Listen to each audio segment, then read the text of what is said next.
Hey guys, and welcome to me playing some pinball. Oh man, do I love pinball? Pinball's so great. Pinball Arcade is probably my favorite way to play pinball virtually. Unfortunately, if you like what you see today, you can't get Williams tables on Pinball Arcade anymore. The license got bought by Pinball FX3, which I do not like nearly as well. So since Williams has some of my favorite tables, we're going to be seeing a lot of Williams today. And if you own them in Pinball Arcade, you keep them forever, but you can't buy them anymore.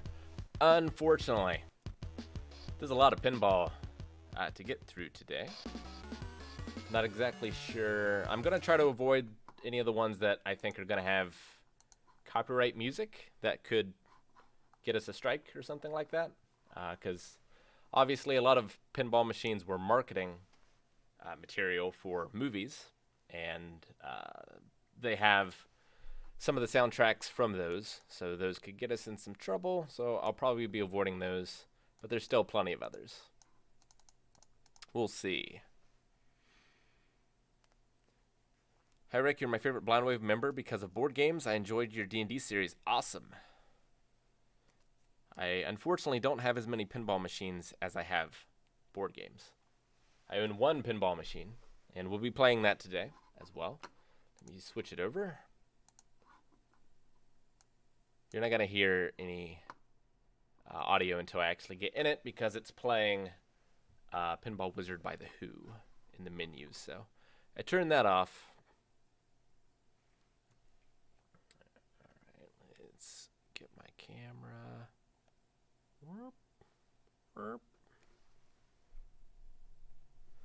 Yeah, and right now, over on our YouTube channel, under community posts, if you knew that that was a thing, there are some polls that you can vote on over there.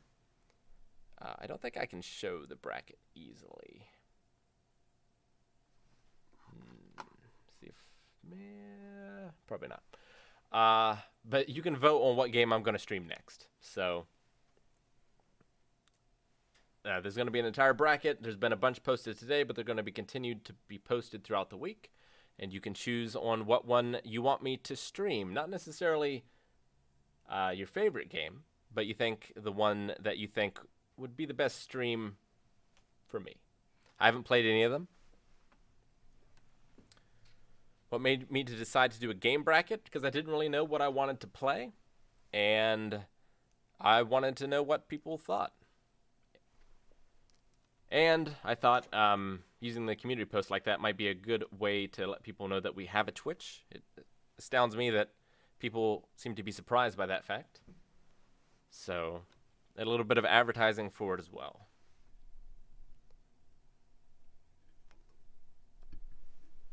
We'll bring game nights up once we don't have to worry about social distancing so much. We'll definitely get back into it. As to what we'll play, man, I better ease them back into it, but we have a copy of Fury of Dracula that has been staring at me. I really want to get that played. I think that'll be a lot of fun. Might be like maybe we can get that for October. That'd be pretty awesome. But that's a long one as well, which doesn't bother me. But if you're not used to that, it could be a shock. All right, so I think I'm going to start. I'm not going to play everything that you're going to see, but I think I'm going to start with the 70s and just kind of go forward. I don't own, I think, the newest. Nope, I do. Yep, okay. So I own everything for Pinball Arcade. I was on the fence about buying the latest one because didn't really seem to have anything I'd be interested in. I had Big Buck Hunter, Whoa Nelly, and I think one other maybe, or maybe even not. But I caved and I bought it. Yeah, if Control would have been one of the ones I put on the list if I had thought about it. I did not think about it. There will be polls every day. There was a lot front-loaded. They're going to be a little more sporadic, but there will be at least one every single day. All right. Well, once I get into this, let me know what the audio balance is going to be like. I think we'll start out with Fireball, which is a Bailey 1972. The cool thing about this game is it gives you little historical write-ups as well. We won't spend a lot of time on some of these earlier ones, but it's good to show the progression. So Fireball 1972, a highly collectible fantasy-themed pinball table that was designed by Ted Zale. This innovative game included ball-saving features, such as the flipper zipper and a kickback kicker in the left out lane. The flipper zipper moves the flippers to block the center drain, and the kickback kicker prevents balls from draining down the left out lane. The middle of the playfield features a whirlwind spinner, which sends the ball flying in a random direction. Lock ball bonuses, 2 and 3 ball multi-ball put this game way ahead of its time. Fireball is a lightning storm of scoring units. 3,815 units of this table were produced. So this is an old one, electromechanical, so there's no motherboards or CPU chips in any of these early ones. They're all wires and bells and that kind of stuff. I'm not so familiar with the electromechanical ones. I own a Gorgar, which is 79, which is built a little different than some of these early ones. I've played a few of these in the wild. I haven't played this particular one.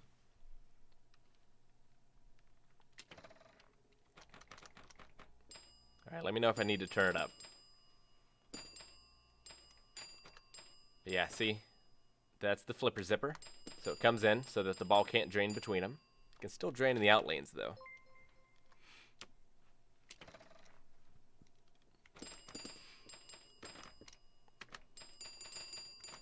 I don't like the short flippers from some of these early ones. No. Oh, I gotta remember how to jiggle it. Okay. It's WASD.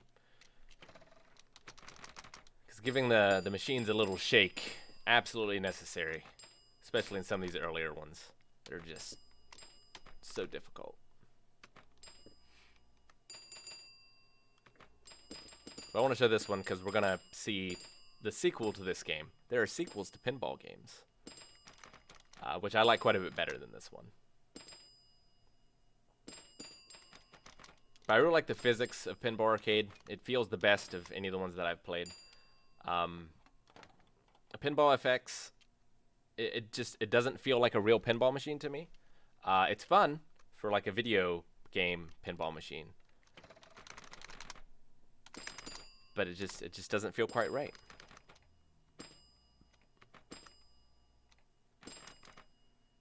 What if we're not familiar with certain games but still want to vote in the pairs? So there was the kickback over on the left there.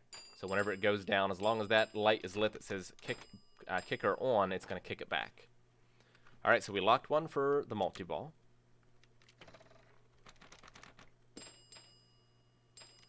I'm actually not really sure 100%. Okay, we got multi-ball.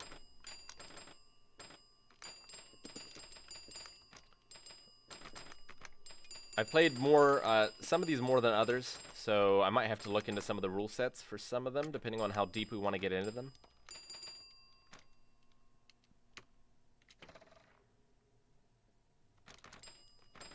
Alright, so we locked one of the balls again. So I think we're going to want to lock, well, this is our last ball. I think we're going to want to lock this one up in the upper left-hand Odin saucer.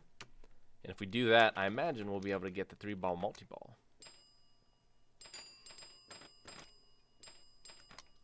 Oh, you son of a bitch. Whirlwind. Not one of my favorites, but I want to show it off.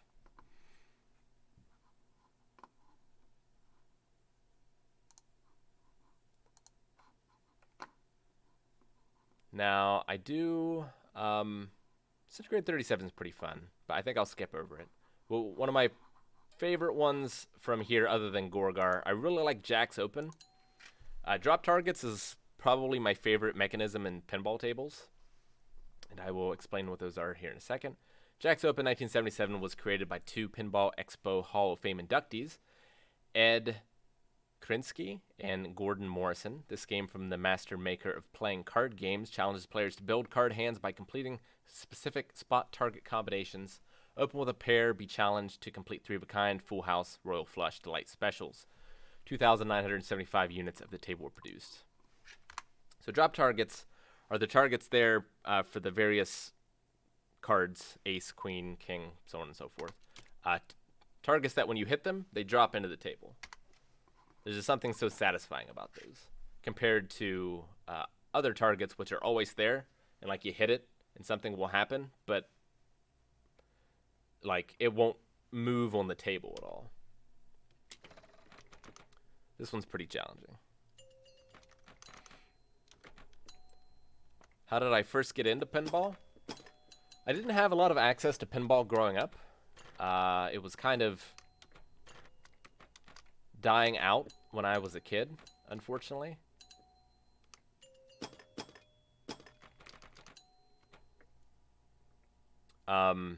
We had a few pinball machines around. The one that I've probably played the most that was local, the movie theater had a 1985 Data East Star Wars pinball machine, which I played a lot, but there was something about them that just fascinated me. It was like a real-life video game. It's like a video game that was happening physically before my eyes. I thought that was so awesome. Once I got older, I could like drive and seek them out in different places. But by far, other than Gorgar, the most of my pinball playing has been via Pinball Arcade here. Come on. So right now I'm trying to get the queen. That black cue up there. Oh.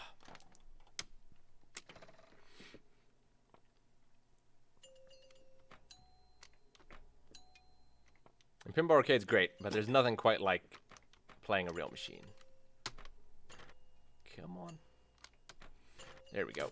All right, now I gotta get full house, 3 queens, 2 kings. That's a jack, and right down the middle. The Doctor Who pinball machine is really good. That's on here. I probably won't be playing it because I don't trust not getting DMCA'd for the music. But it's a solid one.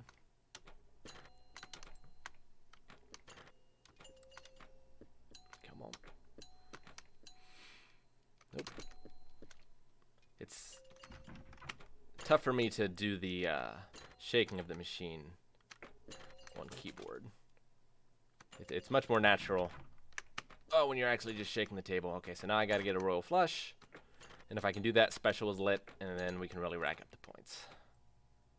Now you can also, those rollovers up there, which is like the very top of the screen, the heart, diamond, spade, and club. If you roll over all of those, it will bring you up a mission, basically. So instead of getting the royal flush, we could go up there, hit all those, and then we would like the special instead.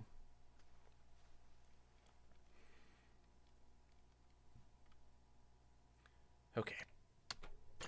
Got those. And what else do I need? I need the ace and the red jack.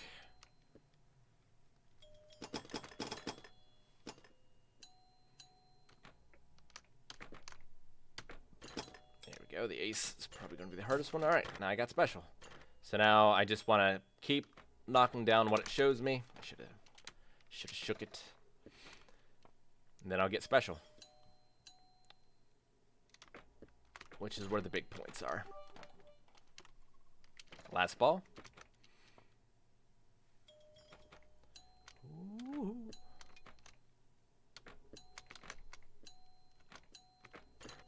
One more. Oh. Okay, I got the rollovers, so that counted as a special, so we got a special.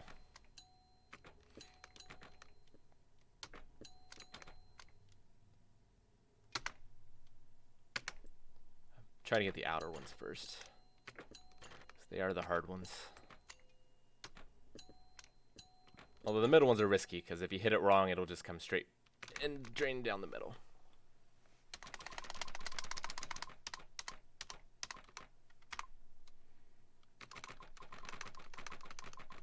Once we get into the later ones, we'll have music as well.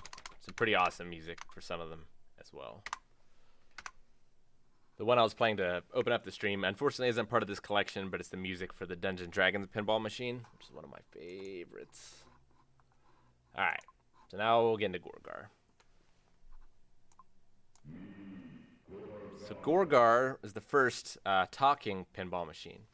Gorgar 1979 was designed by Barry Ausler, a legendary designer who helped create many classics over 2 decades. His credits include Pinbot, Cyclone, Comic Space Shuttle, and Jungle Lord, to name a few. Of those, Space Shuttle is probably my favorite, and one of my favorites. No, Space Station is one of my favorites, the sequel. Space Shuttle is really good too, though. We'll play that one today. Gorgar was the very first talking pinball machine with a vocabulary of 7 words. Gorgar speaks, beat, me, you, hurt, and got. Gorgar is able to say phrases such as Gorgar speaks, me, Gorgar, beat me, and you hurt Gorgar. Has a magnetic snake pit that holds your ball captive as he thunders, me, got you. The audio also features a heartbeat sound that races faster and faster as the action of the gameplay builds up when the player is doing well. Over 14,000 units of the table were produced. The unfortunate thing, too, can you guys hear the heartbeat okay?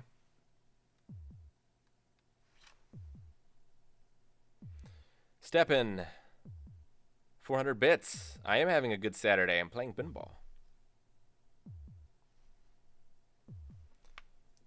We have several copies of Rick and Morty's Total Recall. It's kind of like One Night Werewolf. I like One Night Werewolf. Do I have a game that I hope wins the poll? Not necessarily. I am definitely going to stream Crisis Core before the next Final Fantasy comes out. So that's the one that I can almost guarantee that I'm going to stream regardless of whether or not it wins the poll.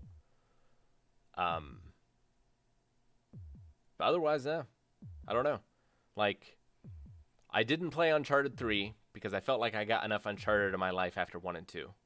But I'm willing to give it another chance. Last of Us 2 is kind of similar. It's just something about that style of gameplay. It just doesn't sit well with me. I don't know. I don't know what it is exactly. It's been a while since I've played the Uncharted games. So if I play that one, either I'll like it or I'll be able to better articulate what it is about it that I don't like. But I really did like the story and the characters. Otherwise, I know I'm definitely going to play Disco Elysium if it doesn't win the poll. Maggie and a few of my friends are absolutely in love with that game and have been hounding me to play it. I was waiting for the new version that has all the voice actors. I played GTA 3 and Vice City quite a bit when I was a kid. Then I sort of fell off from it. I'm usually just not big into open world games in general. But from what I've heard, GTA 5 has an incredible story and campaign mode. So I am very interested in trying it out. I should probably try 4 at some point too. The main reason I haven't played GTA 5 or 4 is I play most of my games around Eevee, and those are 2 that I cannot. So I sneak away to play Doom Eternal sometimes, which is really just killing demons. So maybe not necessary. Like, I played the original Doom. I secretly installed it on all of the computers in school in 3rd grade, I think. I did most of the computer stuff at school while I was in 3rd grade because my teachers really had no idea. So like they would like give me money to stay in during recess and like install printer cartridges or update software.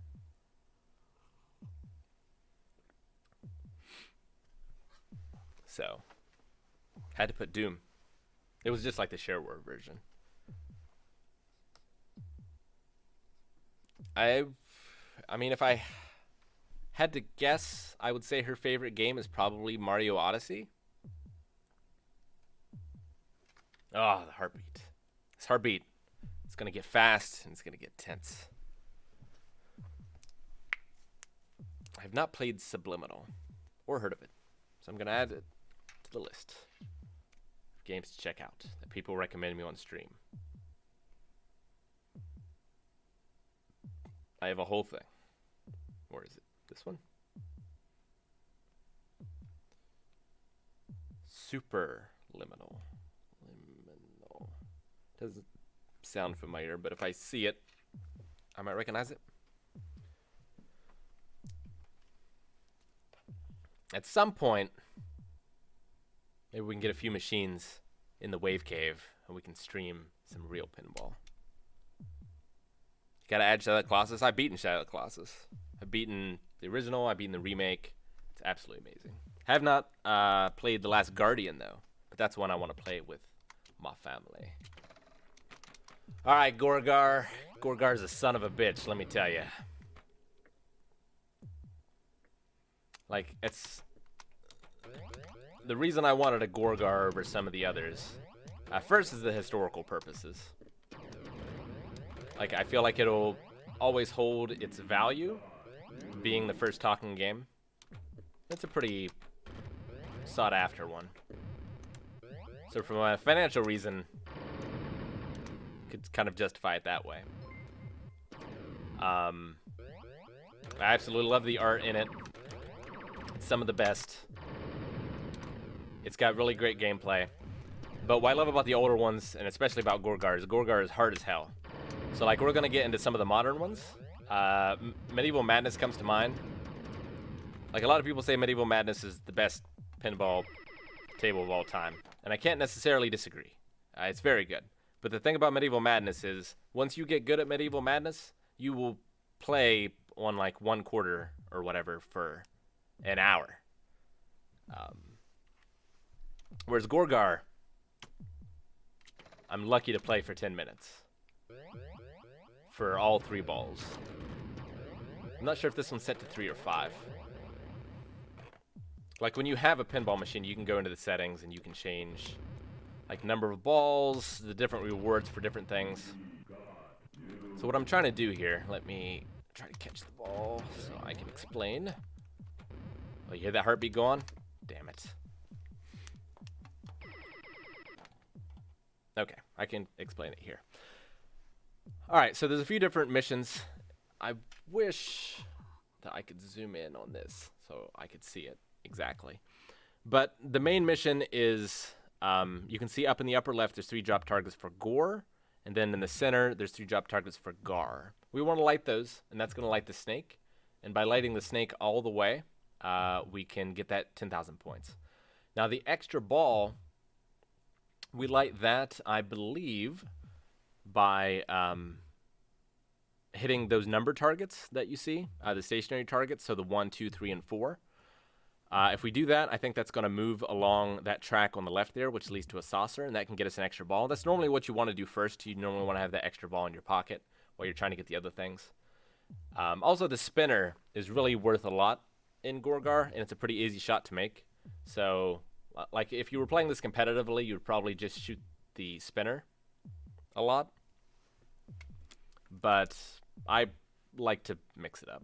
Another cool thing about pinball as well is you can get either official or fan-made rule sets for them. So you can, like, change out the chip in the machine, and you can play like a patched version of it, basically. I don't have one for my Gorgar, but I've thought about getting it. One of the things it does is, in later games, when you hit the flippers, you can change which rollovers are lit at the top. So right now, the only one I need to do is A. But in later games, as the ball plunges and it goes down to fall down one of them, I could hit a flipper and switch which ones are lit. So if I could see it that it was going to fall down the middle, I could move it so that the unlit one was in the B, so that it could then light it. So maybe I'll change that on my Gorgar one of the days. I don't know, we'll see. Why do I like wrestling so much? It's a good question. Wrestling at its best can be the best thing, and wrestling at its worst is the absolute worst thing. Certainly.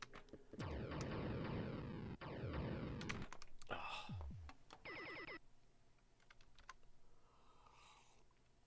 I don't know, there's just something It's a fascinating combination of reality and scriptedness. Like, I really appreciate the athleticism and talent and understanding of psychology that it takes in order to wrestle well. And then also having over-the-top characters and storylines around that, I think is really appealing.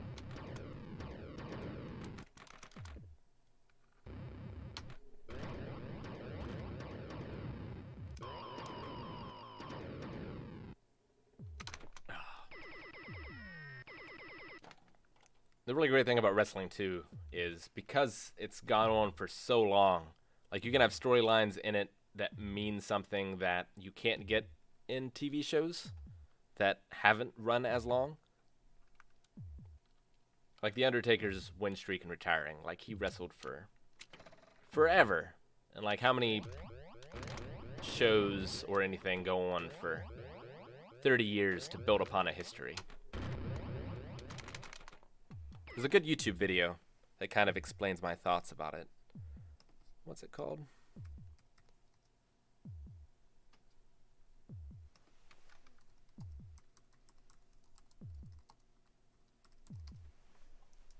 There's a couple.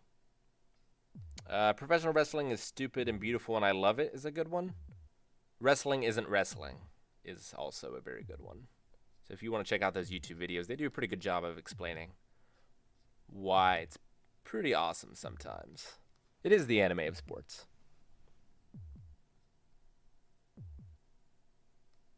For amusement only, yeah. So, interestingly enough, pinball machines used to be gambling machines.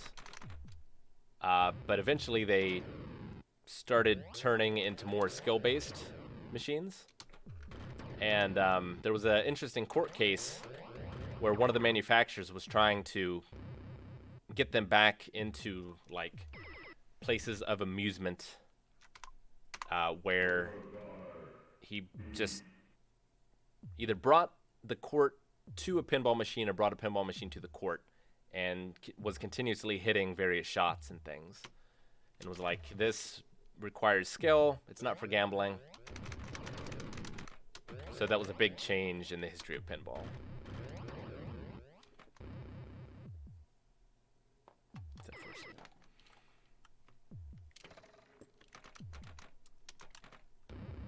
It always takes me a good long while of playing in order to remember that I can tilt it on the keyboard. So one time I wish I was using like a 6-axis so I could just like shake that controller.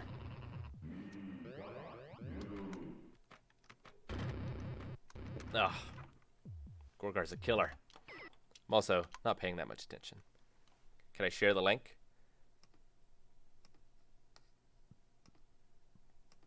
Yes.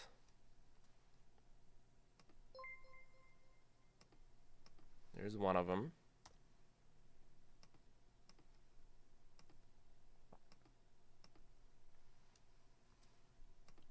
And here's the other one. Bam!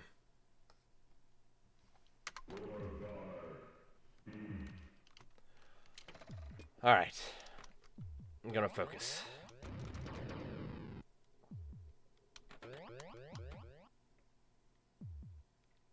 Alright.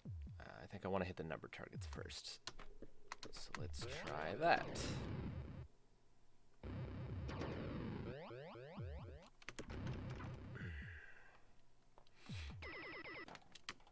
Gorgar is a machine that's absolutely crucial that your shake game is on.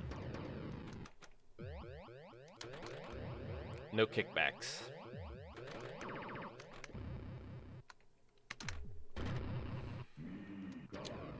There's no better feeling than just sweeping a row of drop targets.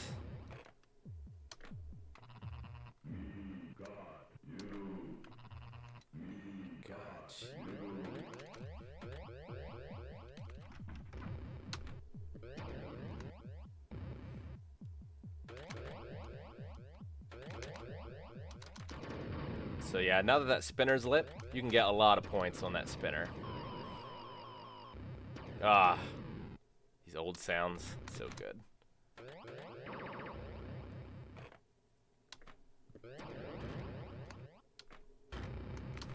Oh.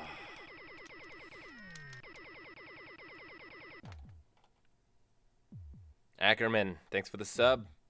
12 months, 1 year, woohoo. P.S. I'm really looking forward to next week's podcast. Yeah. For some reason you guys didn't catch it, we are ranking all of the shows that we've reacted to. About 100 of them. We got about a third of the way through, so it's probably going to be a 3-podcast special.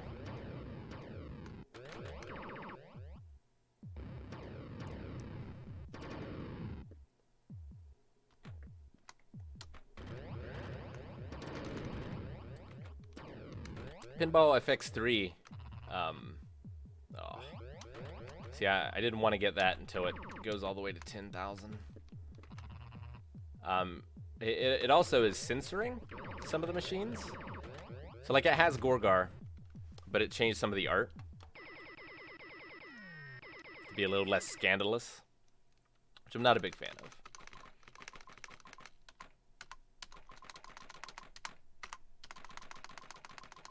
It's part of the reason I like pinball is the history of it and the preservation.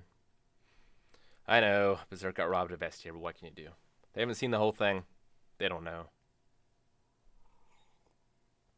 The sounds are pretty accurate. Fairly. Alright, that's enough Gorgar for now. I could play Gorgar all day. I really just want to show a bunch of them off.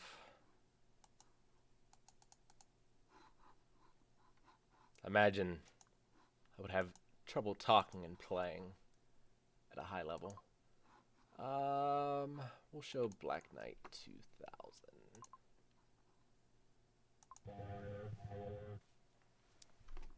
Firepower 1980 is another classic design from the King of Flow, Steve Ritchie. This outer space themed table won multiple awards, including Best Producer, Best Special Effects, and Best Performance. It was the first solid state table to feature multi-ball and include many industry first features that would go on to become pinball standards. These include the first animated displays, first electronic multi-ball, and the first use of a player-controlled lane change. So this is what I was talking about, that Gorgar is lacking, that you could get a chip to include in. So watch up there on the rollovers. It says FIRE. So I'm going to light one of them.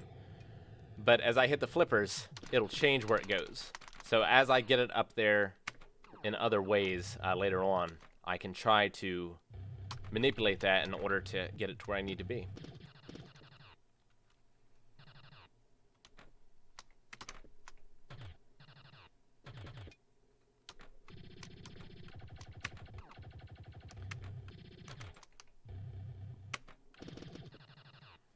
So some tables have a lot of rules, but if you're playing pinball, the thing you normally want to do is you want to shoot at whatever's glowing or lit up.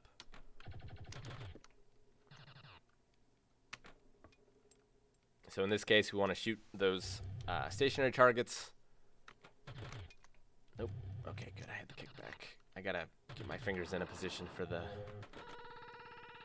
All right, we lit the in lanes, which are the lanes... Let me get it here. So if the ball were to just go straight right and then up, you can see where there's that blue circles there. Those are called the in lanes. And the ones on the outside of that are called the out lanes.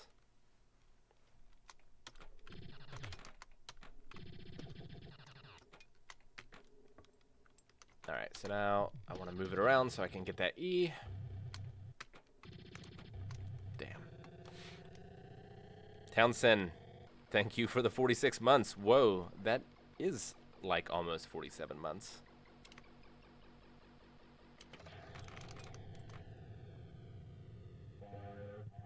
Firepower.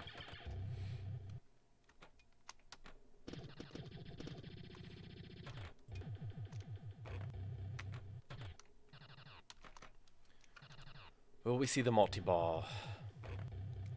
I'm not great at this machine. Yep. See, naturally I want to put my 2 fingers on the shift, but in order to do the tilt, I have to use my ring finger on the shift, or my pinky, and keep the other ones here. It's too far for me to plug in a controller, I think, to make it work.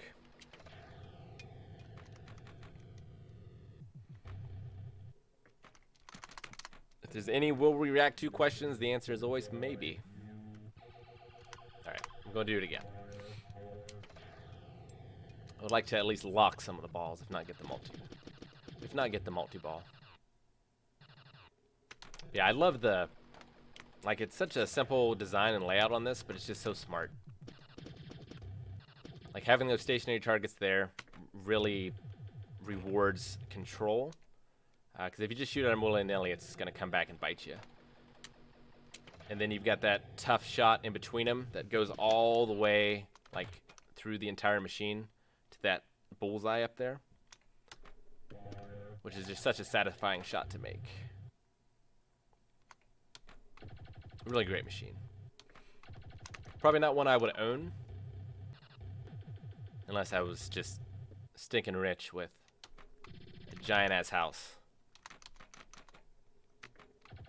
But a really solid machine. Great sound effects, too.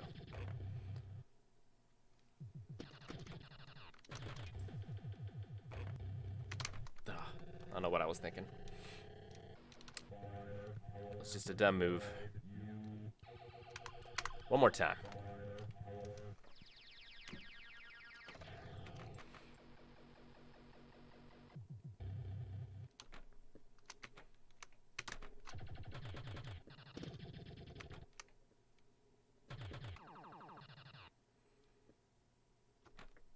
But if you can catch the ball you normally want to, it gives you a lot of control to where you're going to hit it. Like, that's the target that I wanted to hit, and I wasn't ready for it to come back. How much do machines typically cost? I mean, they're all over the board. It depends. They're like cars in that, you know, how sought after are they? What kind of condition are they in? So, I mean, you're looking from, for a working pinball machine, anywhere from $5,000 to $15,000, maybe more.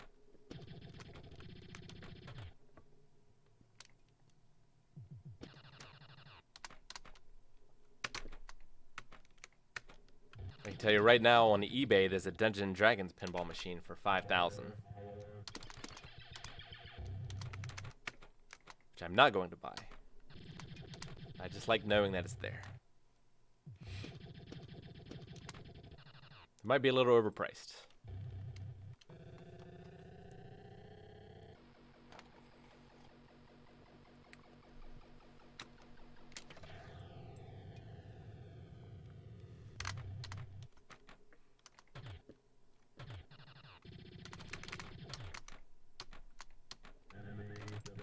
Alright, so now I can lock the ball in the upper right there.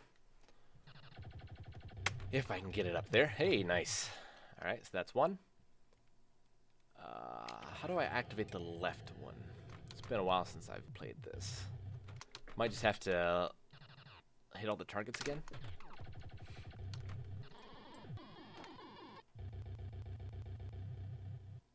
Okay, we lock that one too. Fire. Alright, is that locked? No, it's not flashing, so it's not ready to accept.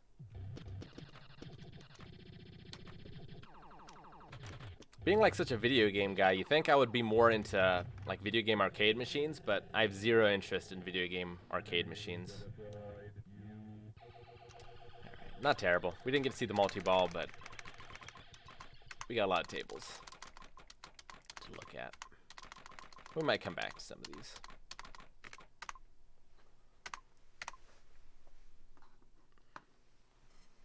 Picked up a non-working T2 arcade cabinet for $300. I assume you mean like the light gun game, because there's a Terminator 2 pinball machine too. Paragon's interesting in that it's a wide body. We'll just show it off real quick. We won't play it much because I haven't found a wide body that I like yet.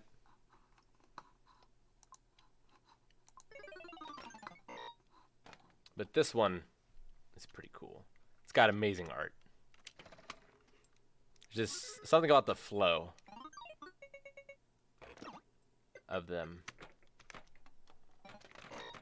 We've also got multiple flippers, I think, for the first time today. So we have two on the left and two on the right, which you really need to have multiple flippers for a wide body, I feel like. You'll hear like these particular sounds in a bunch of machines.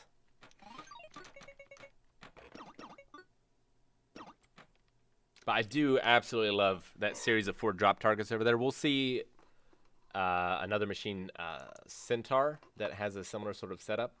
But I love lines of drop targets like that. But Paragon's pretty cool. All right, into the 80s. No, wait. We were into the 80s. I skipped Paragon. All right, let's look at Black Hole.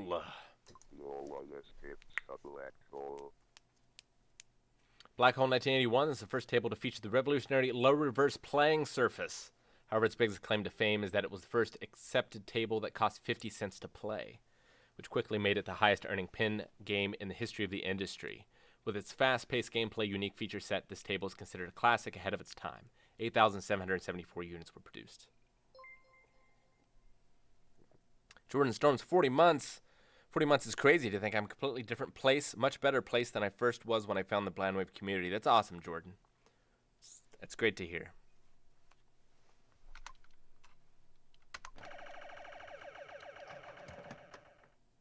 So I don't like the sounds of this machine. I love the play of it.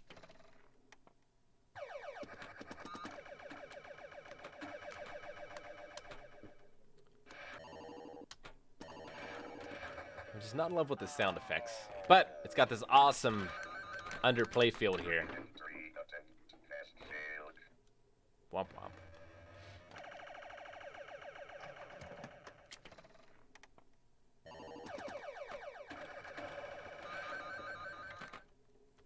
Yeah, you can tell that the makers of this Pinball Arcade really care about the history. I love that they include those little write-ups at the beginning of all of them. For some of the machines, there's extra stuff too, where you can see like some of the promotional materials and such. They also have really good write-ups for all of them. I'll try to show that off. Yeah, there's just something about the way it sounds. So they give you all the standard goals. I don't know what's going on with that text there, but some of them also have wizard goals as well, which are like extra hard things. And then where's the... How do I get to the rules? I have to get out of it, right? And then here, instructions.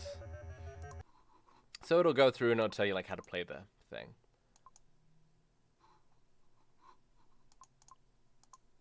Like it'll go through and say how to increase the different bonuses and how to get the extra balls and the multi-balls, and it walks you through it. Also, is a good way to look at the table as well. It's weird. Like in video games, art means very little to me in my enjoyment of a game.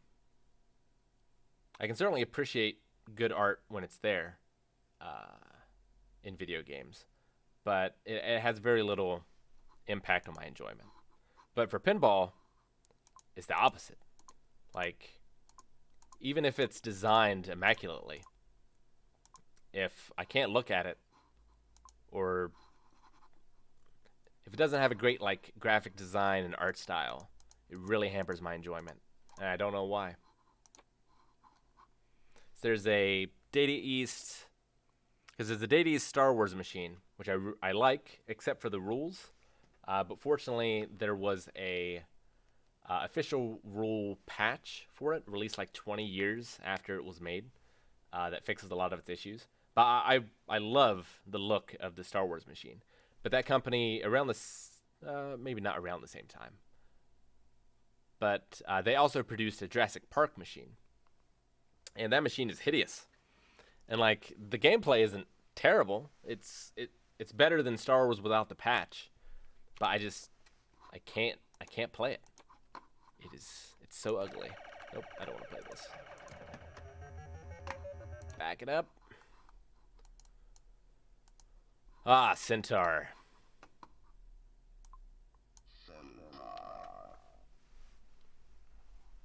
Centaur 1981 challenging table by Jim Patla, who's responsible for many Bailey's hits, one of the designers of Elvira and the Party Monsters. The game features a cool fantasy theme with excellent black and white graphics, great audio effects. Accurate players are rewarded with special features that are only activated by completing banks of drop targets in sequence.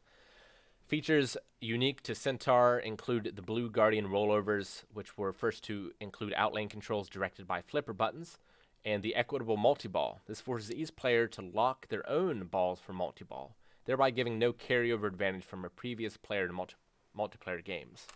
3,700 units of the table were produced. So this, the graphics on this is so good. Like, look at this black and white art. It's just punctuated in color by the lights for the most part. So good. Look at that back glass as well.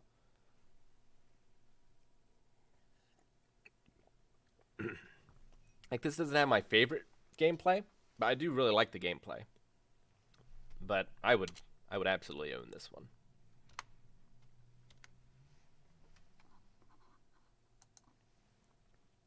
Theater Magic's great, and we'll get to that as well.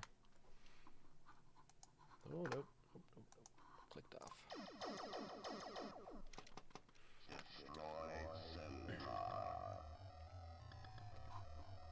But, like, not only is the art great, but the design is great as well. Like, I love when the lights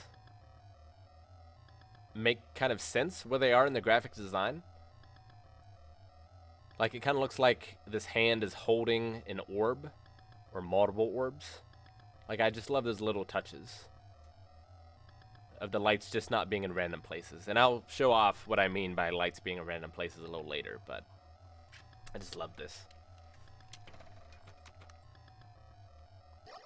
Now, I wonder what the droning of this sounds like in real life. I imagine it sounds quite a bit better than it does in Pinball Arcade.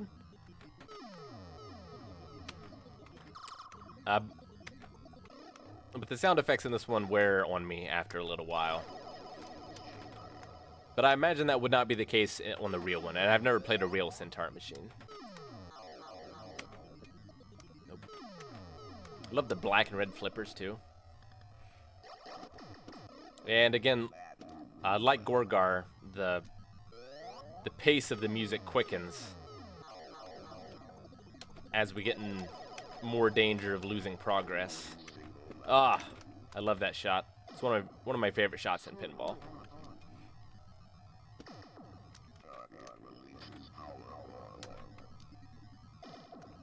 My favorite shot is probably the is it million points? I think it's the 1,000,000 point shot in Dungeons & Dragons.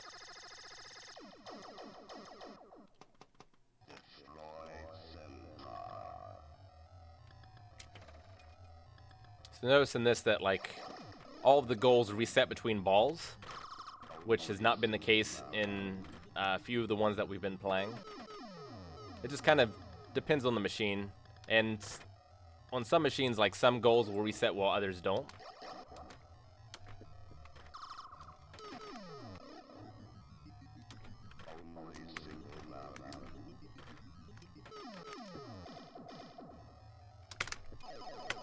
Ah. Too fast.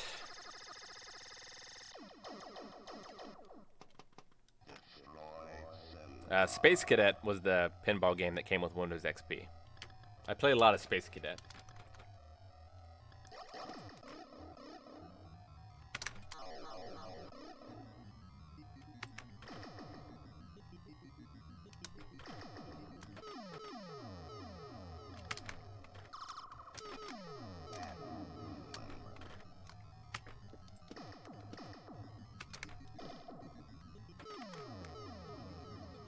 I love it too. It's such a smart, like, having that gap between orbs just opens up another interesting shot for you.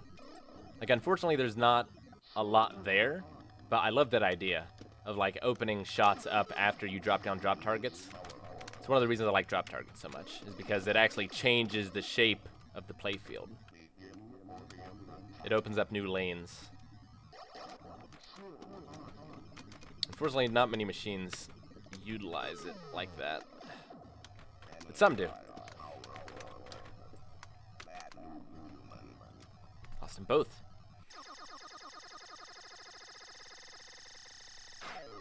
That was a decent ball. The other two were terrible.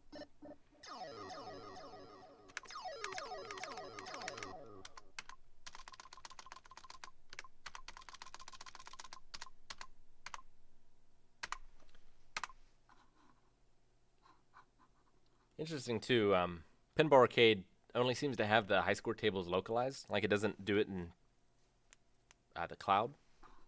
Because every time I install it on a machine, all the high scores are gone. Alright, where were we? Centaur. Fathom is another wide body. We'll play some Haunted House. I saw someone mention that in chat. Haunted House 1982 was designed by John Osborne and is widely considered an iconic pinball game with its innovative features, beautiful graphics, and haunting sound. This was the first table to have a triple-level playfield that was accessible by one ball. The 3 playfield levels represent the cellar, main floor, and attic of the Haunted House. Players use 8 flippers to move their ball through the 3 floors of spooky fun by shooting up and down ramps, tubes, and trapdoors that lead from one room to another. Come inside, but be warned, you'd best not play alone. 6,835 units of the table were produced.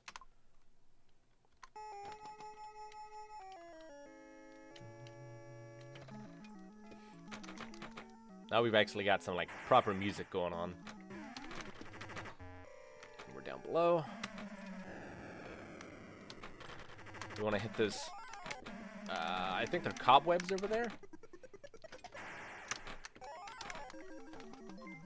This one's hard to get used to because there aren't traditional like in lanes and out lanes. Just going up.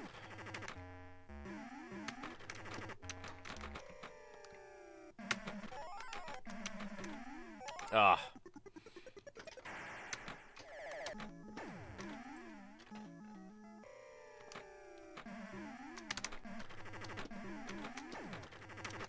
Nope, nope, nope, missed it. Clankzilla, thanks for the sub.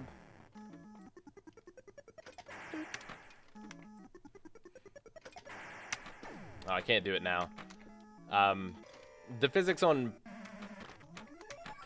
Pinball Arcade aren't perfect, because that shot in particular, like I've gotten in a groove before where I can hit that same exact shot like 100 times in a row. And I doubt that would be the case on the actual machine. Oh, come on.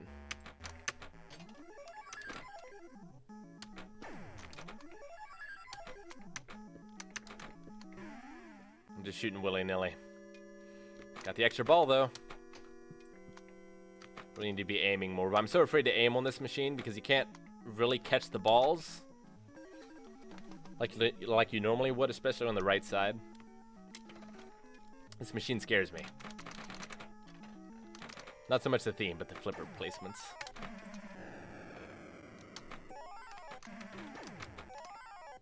So we're trying to hit those drop targets on the left there. Nope, that's not good.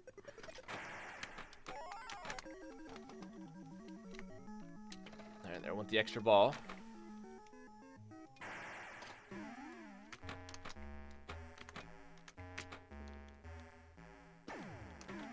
The flippers up there, too, mess with my head because although they are on the left and the right side of the machine, they are angled in the opposite direction that you would expect. So for the right flipper up there, it's angled the way a left flipper would be. So I always want to hit the left flipper to hit it, even though it's on the right side of the machine. So, a cool machine, but it hurts my brain.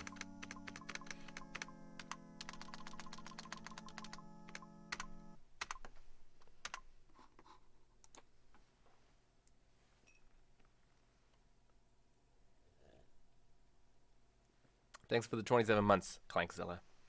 Rick, do you have a favorite console? PS2. I think the PS2 is the best console ever made.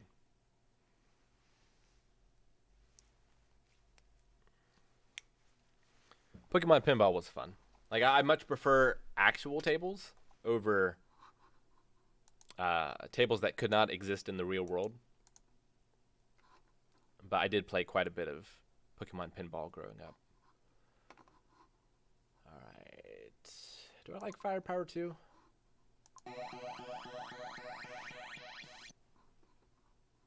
Firepower 2, 1983, is the recharged sequel to Firepower, produced by Williams. Designed by Mark Ritchie with art drawn by Constantino Mitchell and Janine Mitchell. Warp into a thrilling outer space battle on this classic table with exciting features like the double scoring 2-ball multi-ball. Spell Firepower to score big and earn extra balls and specials. Complete the open left ramp shot to earn mystery scores. And master the tough left orbit shot to lock in your bonus. Firepower 2, the legend lives on.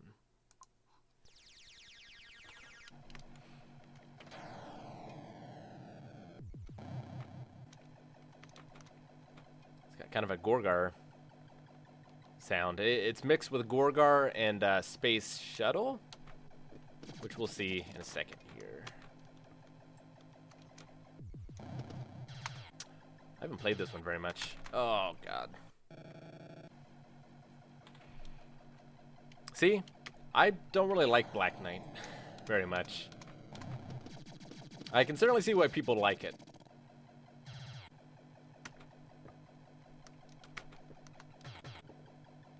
It's got too much flow.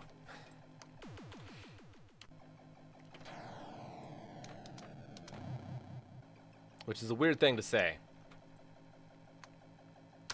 Get up there. I want to get that shot in the middle. Nope.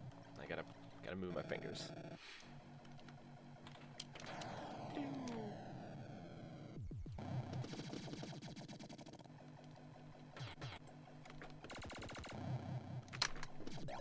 Did I get it?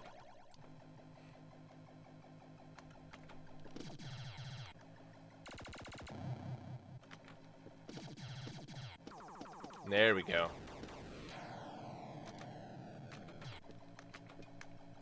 Oh, lost it immediately. Dear God. Now I just want to give up. I'm so ashamed.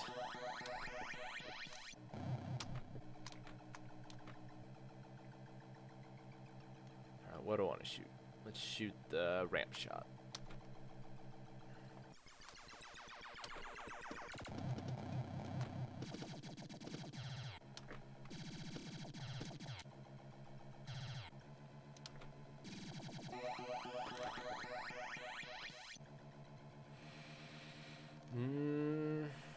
I guess I'll go for the eye. I don't think I can hit the lock from this angle. I think I need that on the left flipper.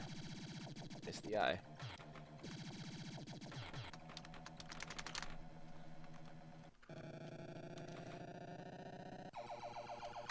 Alright, that's enough firepower too.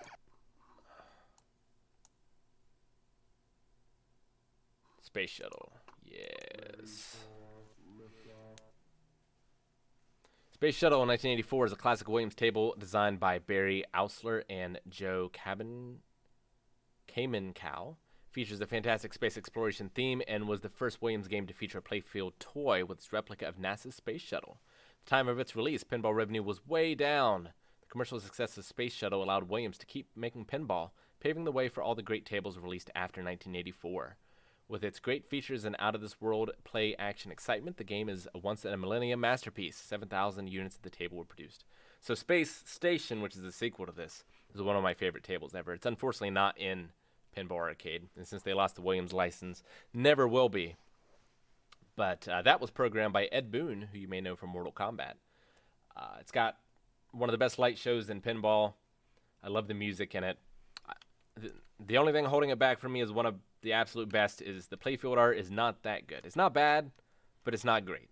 But everything else I absolutely love in Space Station. Space Shuttle's quite good as well.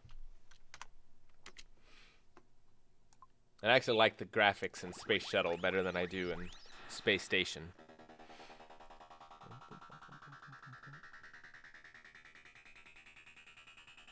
Yeah, there are modern pinball machines.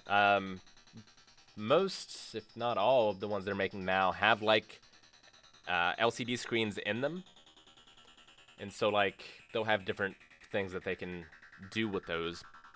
But like in the Alien or Aliens pinball machine, you play like little missions on them and stuff.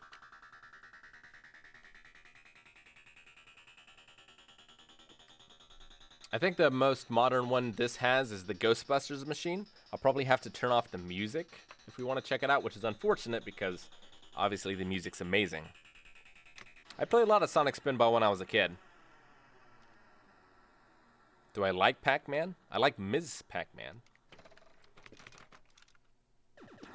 I mean, I would play a Pac-Man machine if it was around.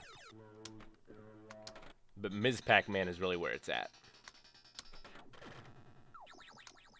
It's really the audio in this one that turns me off the most. And again, in an actual machine, it might sound completely different than it does here in Pinball Arcade.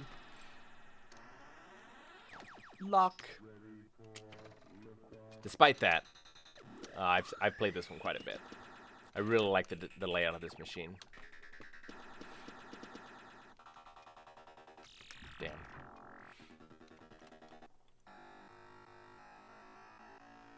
Hello, Max. How are you? If you guys are just joining me, make sure that you, at some point, head over to YouTube and our community channel to vote for what game I'm going to play next. There's a whole tournament going on, and there's a series of polls. There's like 4 or 5 of them out there today, and they're going to be coming every single day until we get to next Saturday. Hope I didn't need to do that.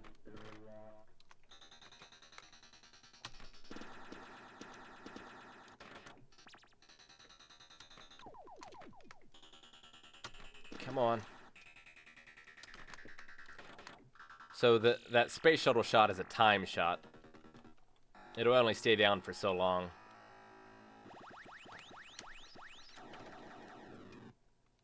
So you got that little Captain America drop target there.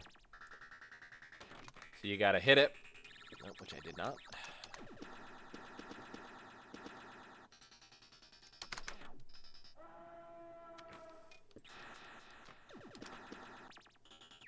Don't ask me what's going on there. I'm not sure why he screams, but it's great. Okay, and then you gotta hit it again. Nope, I should have caught it. Catch the ball and go. 1. Yeah. So this one's cool in that you can do a 2 or 3 ball multi-ball. So if you lock a ball like that and then you go up the space shuttle, you'll do it. But you can also try to lock the other one before you do that, and then you have a 3 ball multi-ball. Nope, that was silly of me.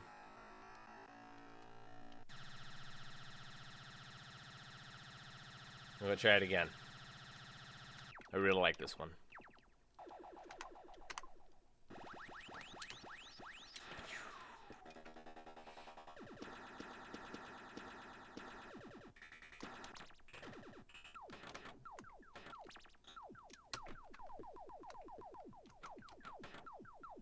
All right.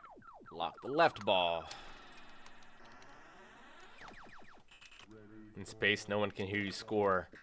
I hope that's the tagline for the alien machine.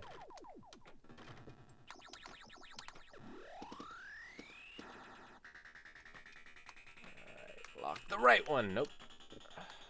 Ah. I even had my fingers in the right spot that time. Come on, I just want to get the 3 ball multi-ball.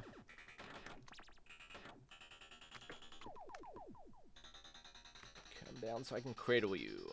Alright, now, I have so much tougher time with the right one.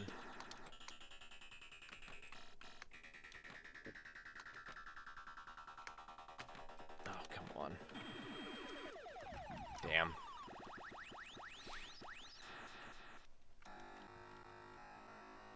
Hello, Joshua. Playing some space shuttle.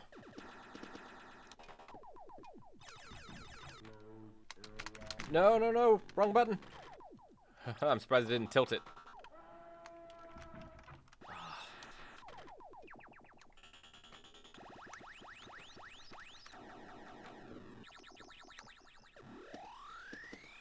Okay.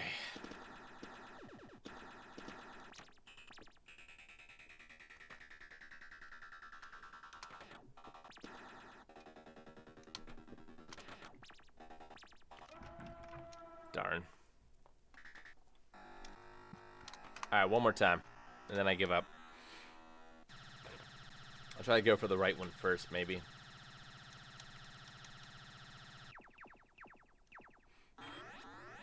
Nice.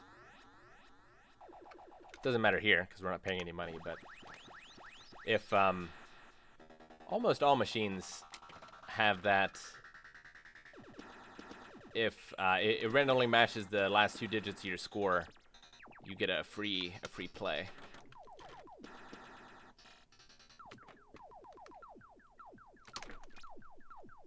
Okay. Come on. So see, it ran out of time, so that Captain America thing's back. Oh, I can never hit the one on the right. It's because I gotta do it with my pinky. Because I gotta have the most of my fingers on the W, A, S, D, and D for the tilt.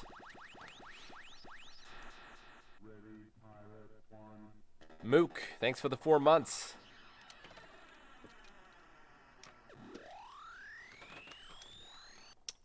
Oof. I was so focused on how to get to the left flipper. I was not ready to react. Alright, come on.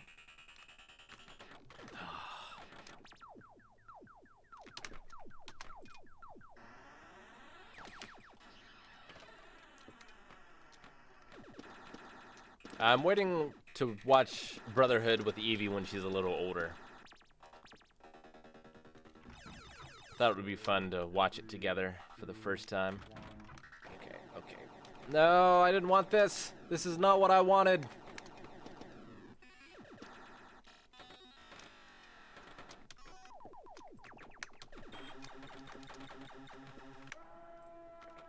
Aw.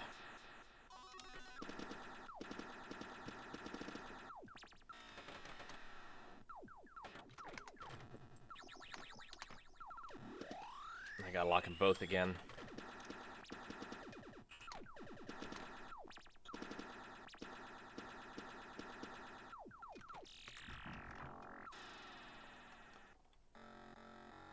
Sadness. Alright, I'm done. You beat me, Space Shuttle. You beat me. I hope you're happy.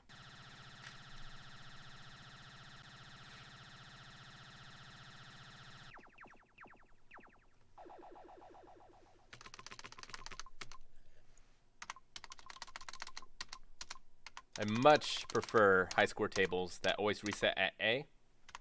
Also, what's your guys' opinion? Like, instead of staying at R, I want R, then I want to reset to A. It's mainly because I'm RAM, but strong preference. I actually quite like this one too, but there's others I want to show more. F14 Tomcat. You can't win. Aaron would like this one. D&D probably coming back after we can stop social distancing. And maybe make some other changes too. Have you played all of them? Have I played all of what?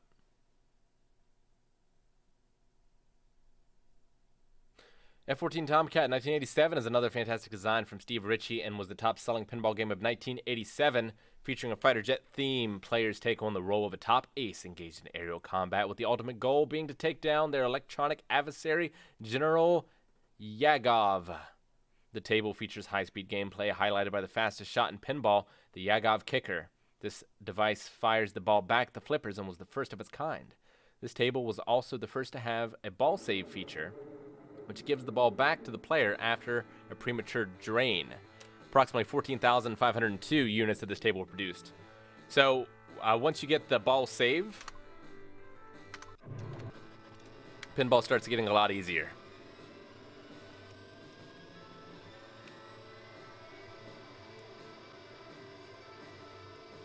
Here, let me do this. I've played all of the games in Pinball Arcade, but I have not played them all in real life.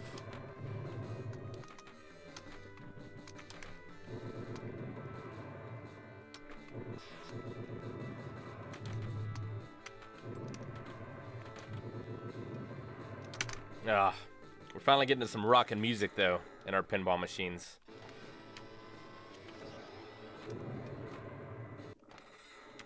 Enemy 1 locked. Enemy 2 locked. Enemy 3 locked. Oh, no, I guess not. Alright, I want to hit the spinner. Nice.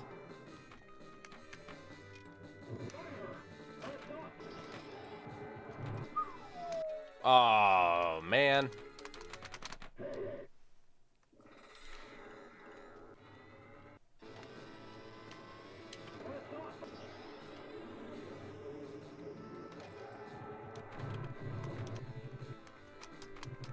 Nope.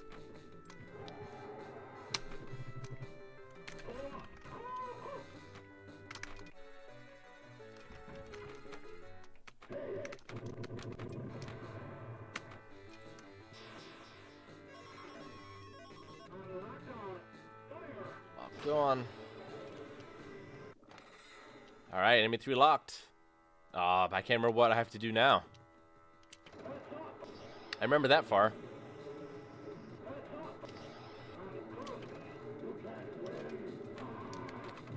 What am I supposed to hit? Is it the spinner? Oh, was that it? That makes sense.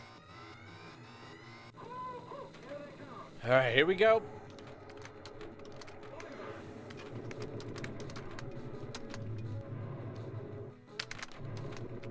Oh, that was terrible. That's what happens. You spend all that time getting to the multi-ball, and then you psych yourself up too much. Oh, great music change, though. Get over there.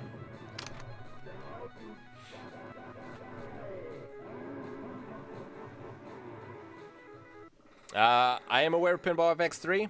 Not a fan.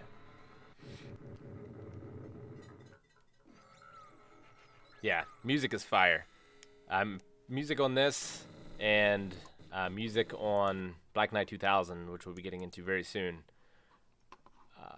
Like, I don't love the tables, but man, do I love the music. I quite like Victory. It's one of my favorite car-themed ones. Victory 1987, this auto racing themed table was designed by John Trudeau. It's the first table to use a fully screened photorealistic Vidograph Mylar overlay on its playfield rather than industry standard silkscreen on the wood itself. Players are challenged with finishing a race by completing specific shots representing checkpoints on the track. Players scooch around corners, over and under ramps on an adventure to the finish line. Load your weapons. Check your equipment and start your engines. 3,315 units of the table were produced. Oh, this music is fire.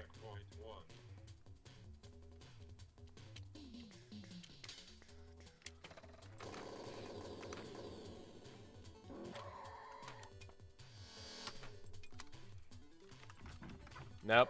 It would have went on its own. Shouldn't have touched it.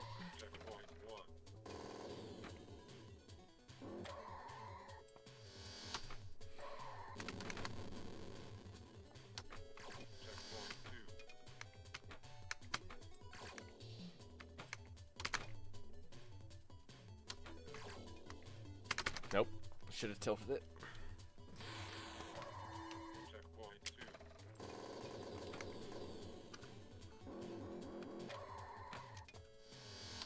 Sometimes you get in the mindset when your first ball doesn't go well, where you just kind of give up.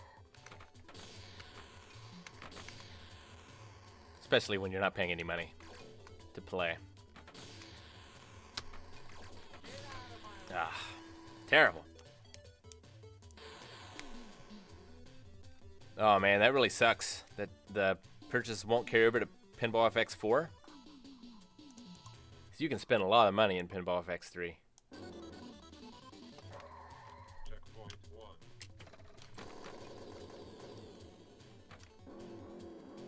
There's a lot of tables to buy.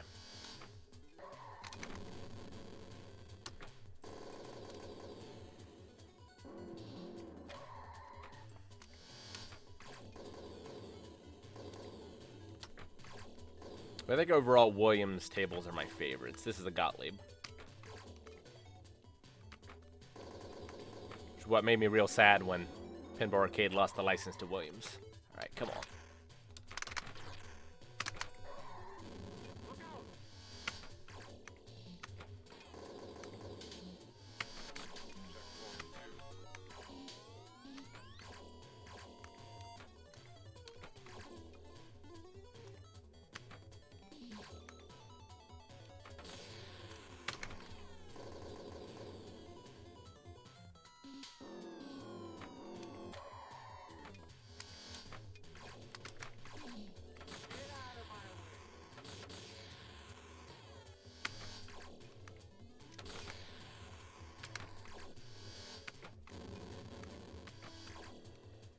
I want to shoot it in that left lane. Nope, that was a terrible shot.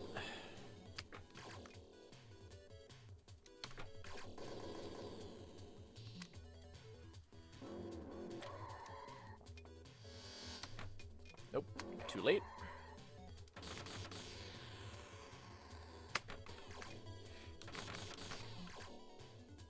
That might, nope, too soon. Oh, okay. There was checkpoint 3. Oh, where's checkpoint 4? Probably easier to see with a different camera angle for this one. Can I catch the ball? Okay. Where's checkpoint 4? I see 3 up there. Oh, there's 4. Okay. Damn. Checkpoint 3. Alright, do I need to get checkpoint 3? Or is that the last one that I got?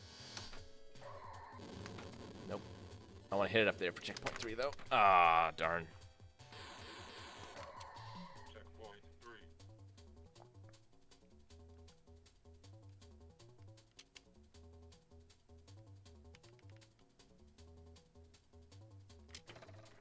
Do you plan on getting any of the new consoles not in a rush? I'm not in a rush either.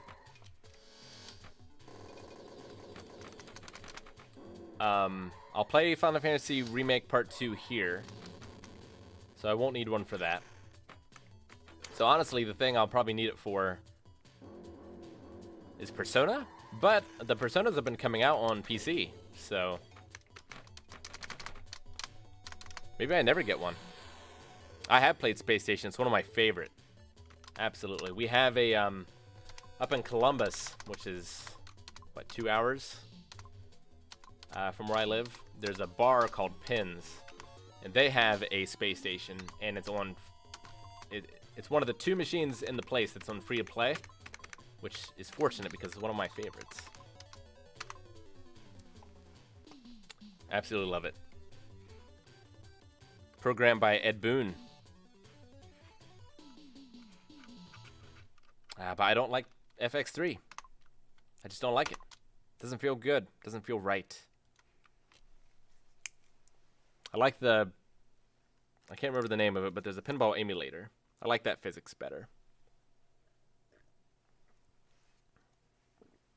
Alright, as much as I like Victory, I guess we'll move on. I can play this one for a while, too.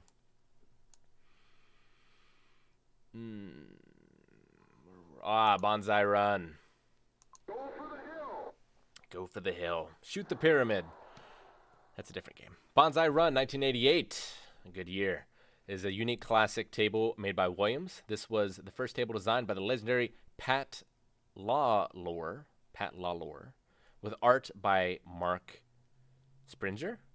Originally destined to be made as Wrecking Ball, this table features a second playfield built into the back box. The Bonsai Hill Run. Run the race and pass the other riders to start multi-ball and become the king of the hill. Shoot the ramp to score big by crossing the finish line. Now, for the first time, there's a whole new direction for pinball. Up. 1751 units were produced. This one's really cool. Great music, too.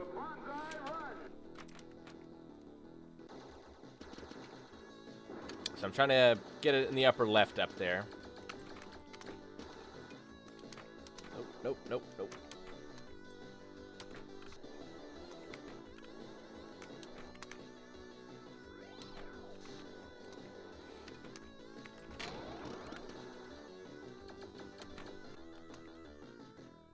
That looked like it was a little further to the right to me.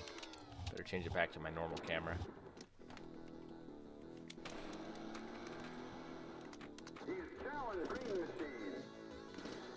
So there's different shots. The different colors are different racers up top. So we need to complete their colored mission down here, and then we have to beat them up above, I believe is how it works. He's going after Bluebeard. So you can see that we are lighting them on the top row in that array in front of the flippers, which means we can challenge them, and then we have to actually beat them up above. Man, that was awful. I just don't like the way FX3 feels, and I don't like the fact that they censor the tables.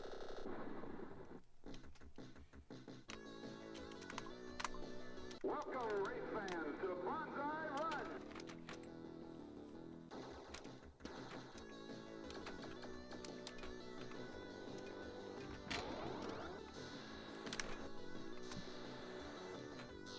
Damn. I am playing on PC.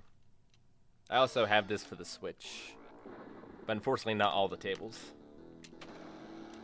on the Switch version. He's going after Green Machine. Okay, we're heading up.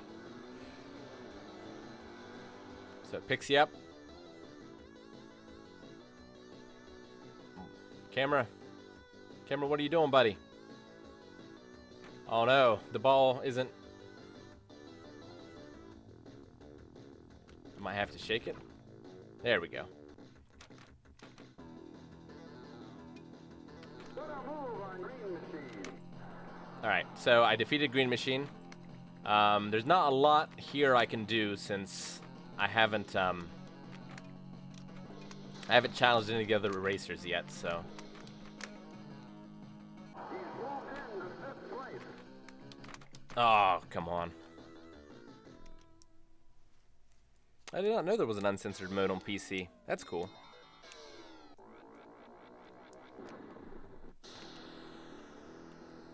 Rick, can you do more Chuck Klosterman questions during the podcast? Not for the next 2, that's for sure. We're going to be ranking all of the shows that we've reacted to.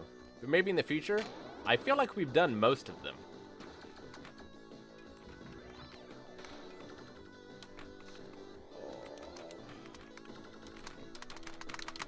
But there's plenty of those style of questions.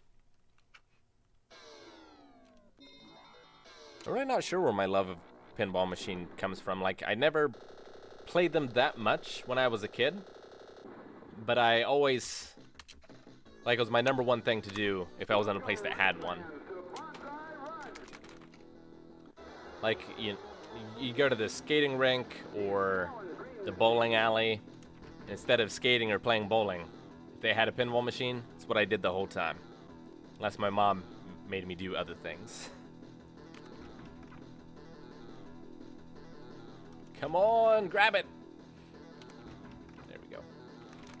I've normally never had that happen. Put a move on Green Machine. I don't think there's even anything up here to score points on, is there? Other than the jump, I guess? Maybe up there?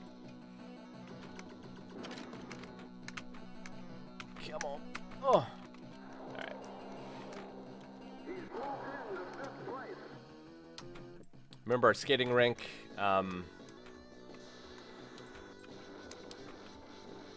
it's been so long. I'm trying to remember which pinball it had.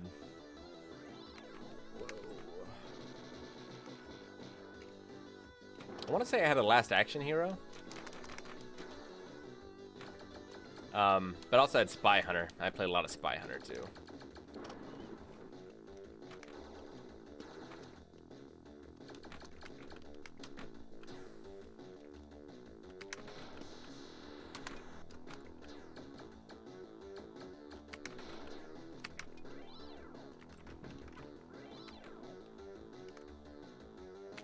He's going after Yellow Belly.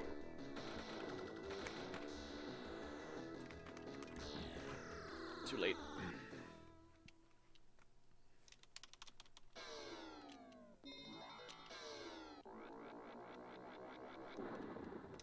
Rick, does it make you mad when Aaron makes fun of Guts' theme? Not really.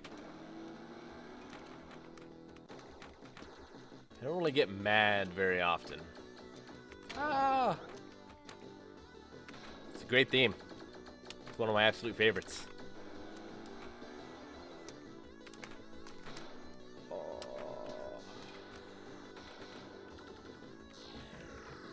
Bear and I have always had very different taste in music.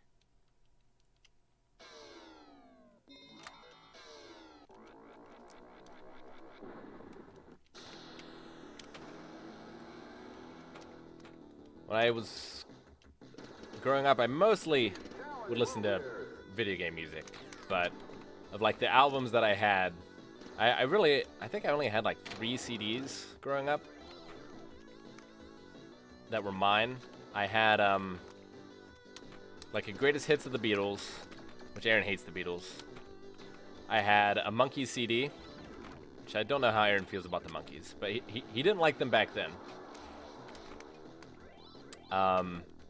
And I had a WWF like music CD. I think I had the one with the rock on it. It was like a picture of a pie. That's when I was a kid. Once I discovered Bob Dylan when I was in college,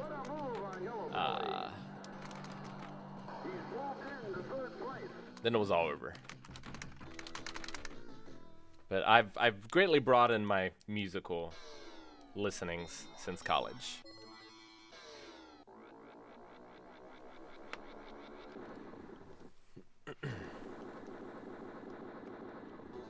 That wasn't terrible. Again, I would play this one for hours, but I guess we'll move on. Oh, it's up there.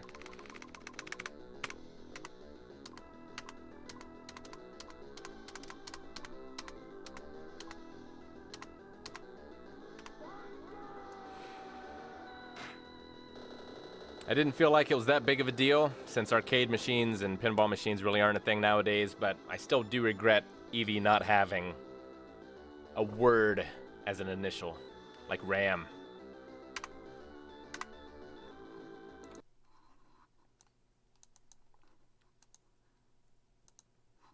Alright, where are we at now?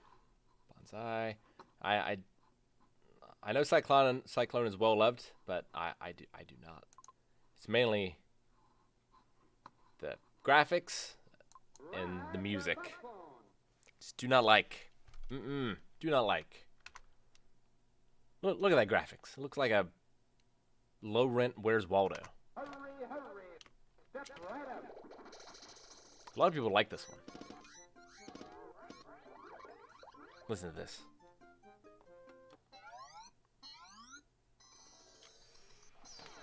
We did do the walls blue because we like blue, and also as the blue screen. There's a green screen too. Uh-oh, internet went down. Is it gonna come back?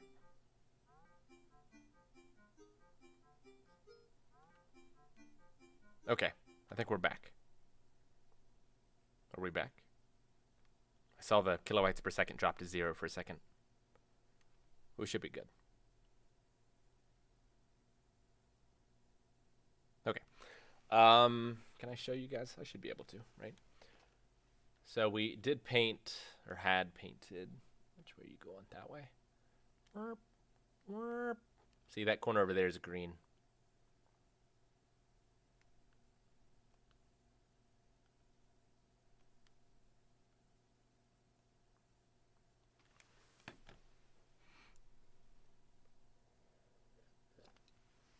That's enough Cyclone.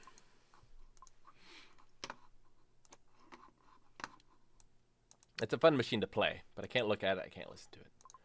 Swords of Fury is one I wish was more fun to play, because man, do I like the look and do I like the sounds, but it just doesn't strike me playing it. Swords of Fury 1988 is a classic fantasy themed table from Williams, designed by Doug Watson, Steve Kirk, and Tony Kramer, to be the cutting edge of pinball design. The table's packed with eye-catching graphics, pulsing music to draw players of all ages into the challenging gameplay. Balls are launched onto the magical arena mini playfield to start a non-stop adventure through the table's features. Free the Titans in multi-ball to score a jackpot of up to 4 million points. Journey through the mysterious Ogre's Alley, score Avenger bonuses, and send the Lion Man to defeat the Balrog. Unleash the Fury. Challenge me.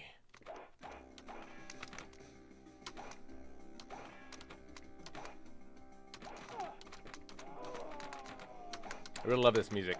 I don't know this, but it kind of sounds like the Dungeons & Dragons theme, so I imagine it's by the same person. But I don't know that for sure.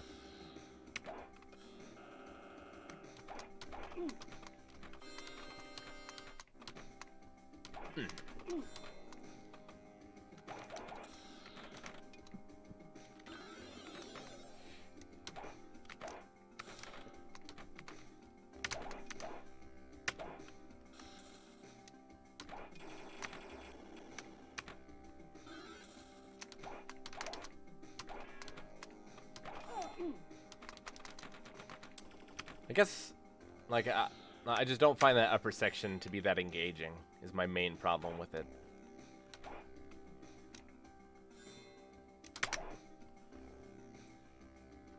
Oh, but I love this playfield.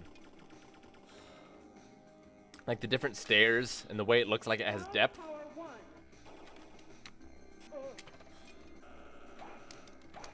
I just gotta get that guy all the way over there on the right. I love the sword and the way that the lights are arrayed on its hilt. Go for the tunnel. Iron Man. Iron Man. Iron Man. Go for the tunnel. Did I hit the tunnel in time?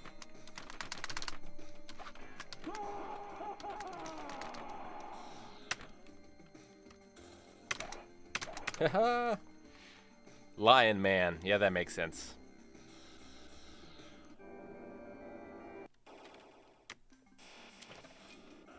Brian Schmidt did the music. Is that the same guy that did Dungeons & Dragons? That would have been a different company, though. So, I'd say that's probably unlikely.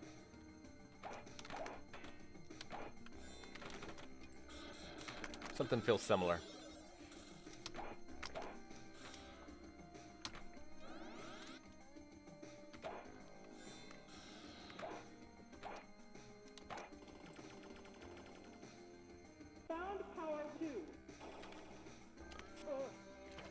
Okay, found power 2.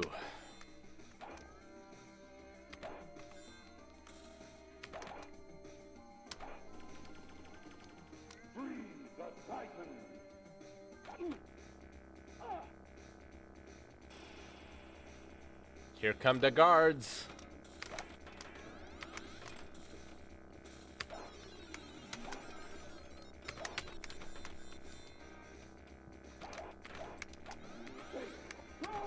Oh. Too late.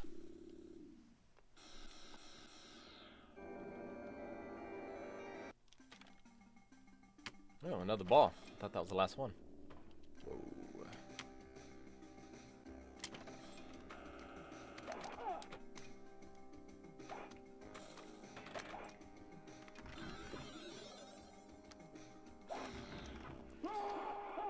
Wahahaha. Night 1. Oh, even the ending sound is great. Reminds me of Columns for the Genesis. The Sega Genesis.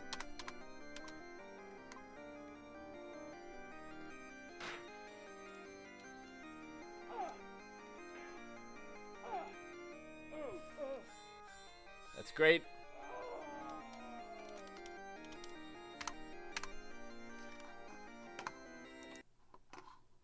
That machine's alright. Ah, TX Sector, man. I feel like it's an unfinished machine. Like, the rules, it just needs a little bit more in terms of goals. But if it had that, I mean, even without it, it's still one of my absolute favorites. TX Sector 1988 is a highly collectible table from Gottlieb, designed by John Trudeau, Constantino Mitchell, and Janine Mitchell. The back box features a combination of hand-drawn art and photography, as well as a scoreboard that is positioned over the back glass to increase its visibility to others. The playfield shows off strikingly lit lamps, curving plunger, Habit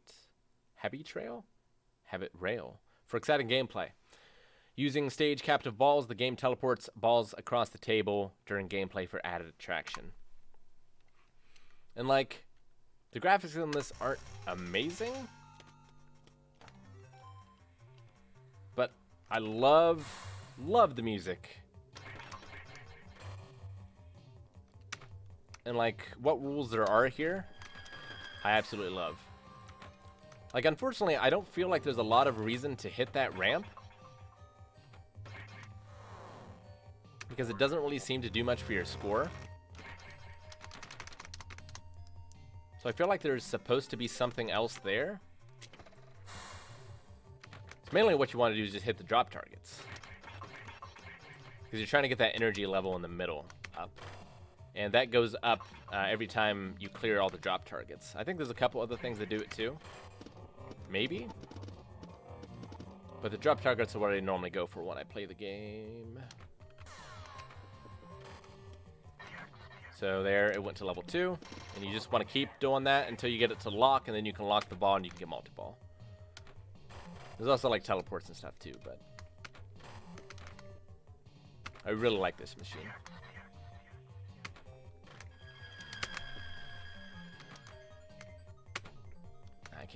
I don't think I can get up the ramp. Warning. Nope, too late. I should have looked. Should have looked before I shot.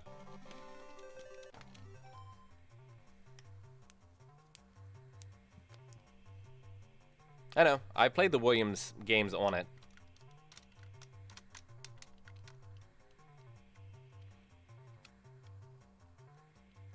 I played the original Last of Us.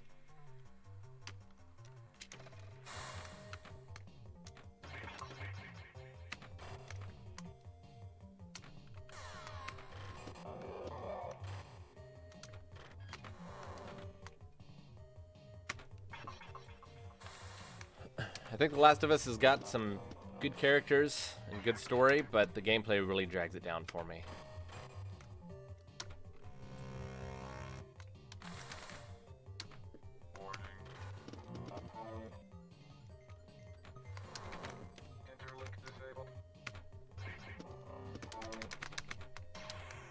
I know, right? They invented teleportation, and they've only used it in this table. It's pretty crazy.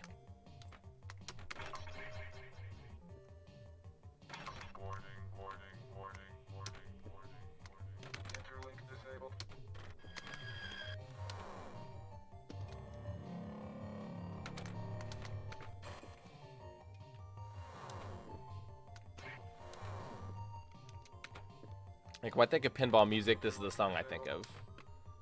I've just put so many hours into this table. So many, like, consecutive hours. So this is always the one that comes to mind.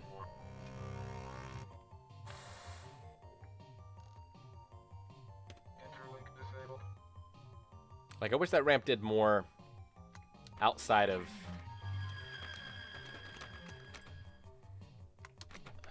I think there's like one thing you need it for, and I can't even remember what it is right this second.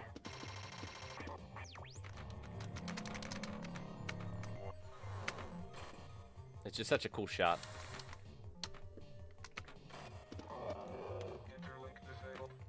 It's too bad I'm on my third ball. Finally doing okay. I don't think I'm gonna get it to the lock. If I know anything about how good I am at this table. Oh, that's not good.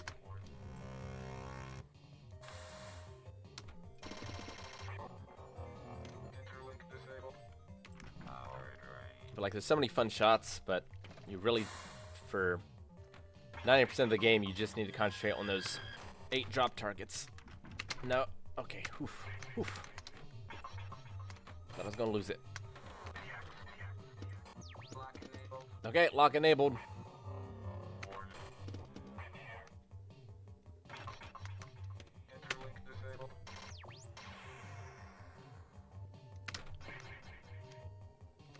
Come on.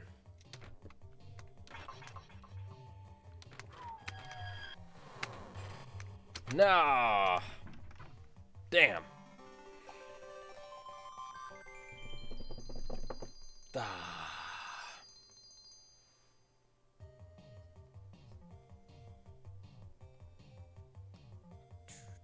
Teleport altars between the side ramp and the left chutes.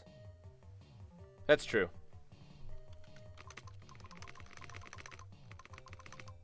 But I feel like maybe should have started on the left ramp. I don't know. I'm gonna play this one again. I'm gonna try to get the luck. Well, Color Jerry, you can go and vote right now as to whether or not I play The Last of Us Part 2. If you head over to our YouTube channel, under community posts, there is a bracket going on to try and see. I probably can't read it, maybe. I don't think autofocus is on. But you can choose between Zelda Ocarina of Time or The Last of Us 2 as to which one you think I should play. Play Time Crisis and House of the Dead every time I see him. Nice. I own every single light gun game for the PS2. It's one of the very few types of games my dad would play. So I got all of them. I think, what, there's 3 Time Crisis. There is... Damn, it's been a long time. I can't even remember. It's the Resident Evil one, right? Damn, it's been too long. Yeah, that it is a tournament. It is a tournament arc. God damn it. Okay, did it save? Am I still on the first ball? Okay. So I was just gonna restart because I need all 3. I need all 3 lives to get multi-ball in this.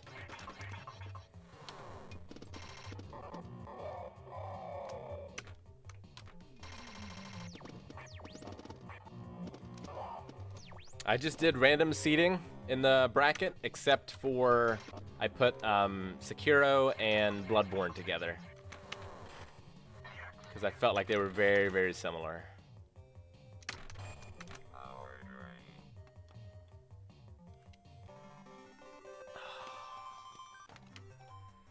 See, you got to get the energy lock all in one go. It's a killer. This table's a killer, but man, do I love it. Just listen to that. How can you not love it? Warning, warning, warning, warning. Interlink disabled.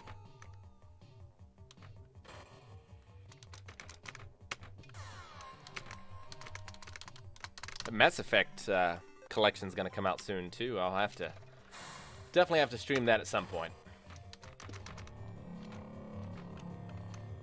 But I have a feeling it'll be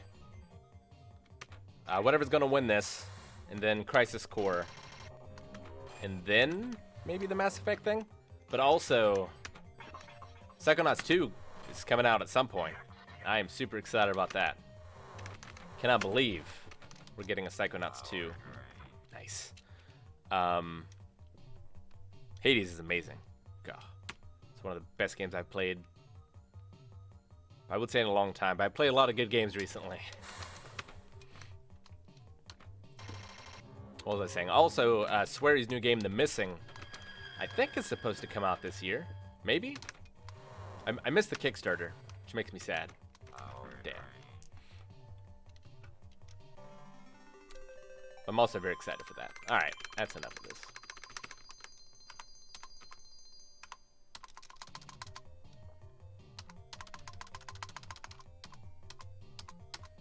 The first Last of Us ranks at like a 7 to an 8 for me.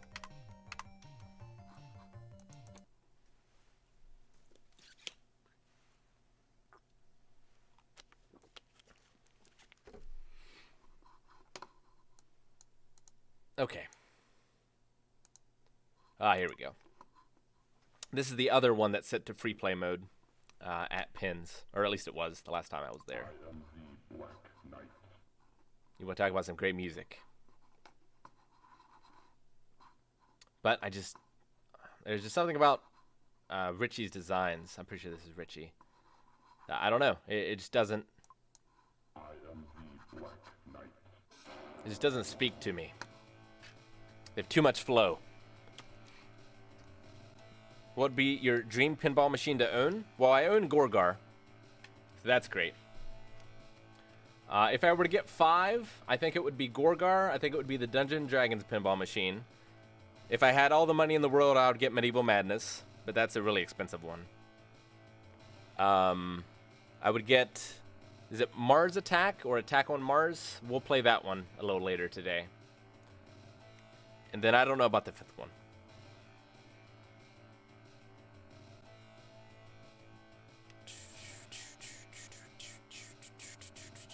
I'd have to think about it.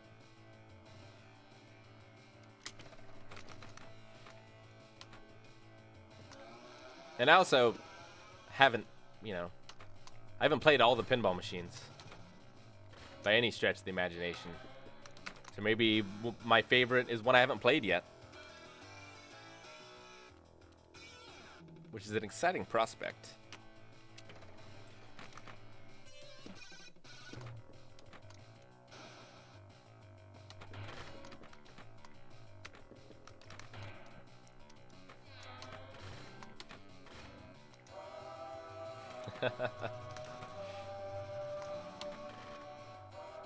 I can't help but smile when that part of the song kicks in, though.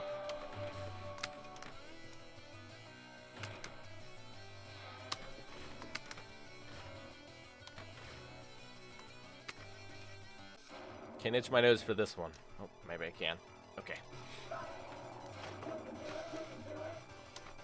You can do it, you can do it.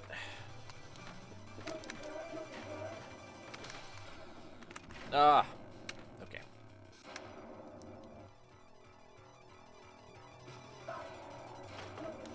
Oh, wasn't ready. Damn.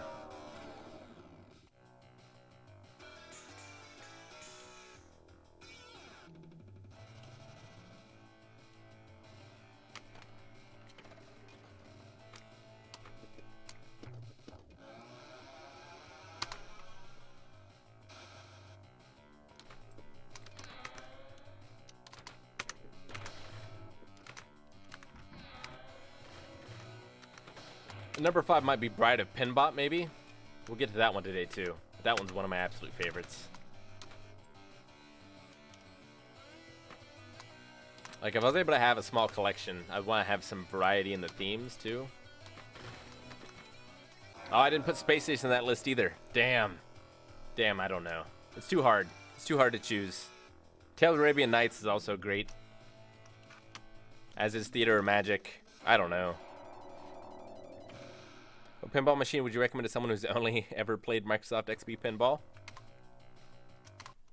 I don't know. I mean, there's so many great ones out there. Like, if the space theme calls to you, I would give Space Station a try. It's pretty awesome.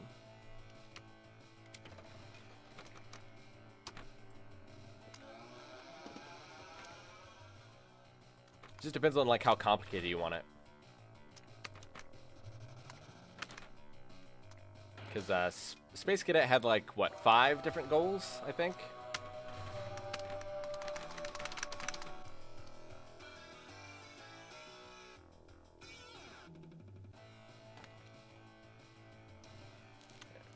And I'll have to look at the name of it, but like the Mars Attack, or Attack from Mars pinball machine, is one I feel like is a very good beginner machine. That also holds up really well for advanced players too. It's got a good theme, it's got good music, it's got great gameplay, it's got a really fun toy.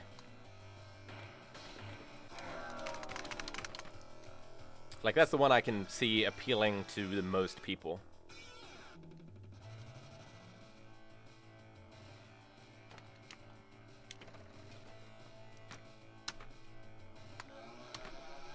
Oh, get up there.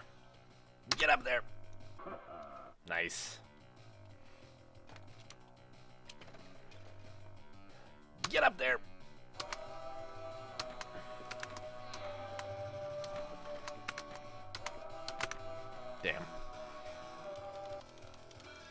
All the games that I'll be playing today are based off from real pinball machines. Are recreations of real pinball machines. There's one Doctor Who one in here that is not. But there's one Doctor Who one that is. Attack from Mars. Yeah, that's it. Attack from Mars. Mars Attack is the movie. Elvira and the Party Monsters. It's the other Elvira one that I like, right? Lights, Camera, Action's pretty fun. Where's the other Elvira? There's two Elviras. One of them I absolutely love. And the other one's kind of okay. Where are you? Can't be much further than this, can you? I guess I can see the playfield like this. I don't think that's the one. I don't think that's the one. Light, Camera, Action's okay, but I don't want to run out of time before we get to some of the really, really cool ones. Let's do Bride of Pinbot. My God, she's alive. The machine, Bride of Pinbot, from the inventive mind of Python Angelo? With able assistance from John Trudeau and software by Brian Eddy, this is the second in the very successful Pinbot trilogy of tables, and my favorite of the trilogy as well. This time, it's Pinbot's bride who takes center stage with a dramatic transformation that will always turn heads. From the opening skill shot, the quest is to bring the bride to life with a sequence of shots set up the shuttle ramp to first give her speech, then sight, and then a dazzling, heart-beating grand finale with the chance to join the Billionaires Club, the largest single scoring feature in pinball history. Hopefully I can get her alive. I've played this one a lot.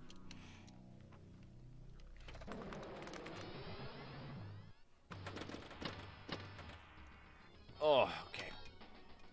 I gotta shoot that left ramp in order to get her alive again. Or to give her life for the first time, I guess. But I just love the story of this machine. There we go. Alright, now I gotta do it again. So we gave her speech.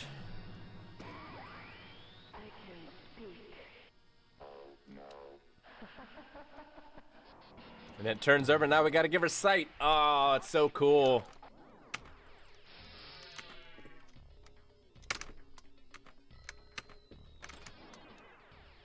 Oh, damn. It's okay. She stays here. But if you get her in her final form, I think she starts turning backwards every time you lose a ball. But in this form, she'll stay.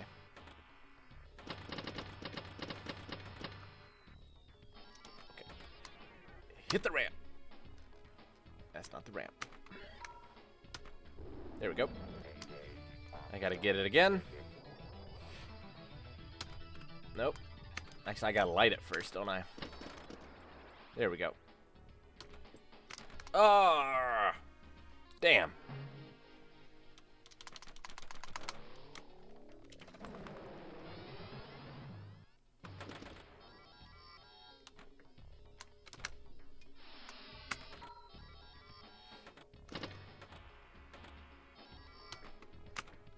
Woohoo. There we go. That's what I need. That should do it, right? Nice.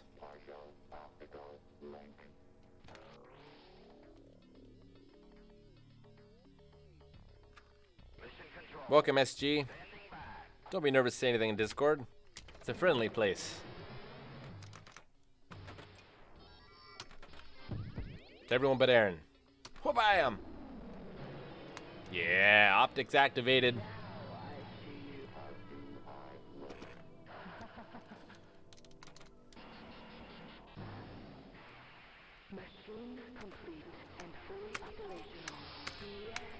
But we gotta give her a heart.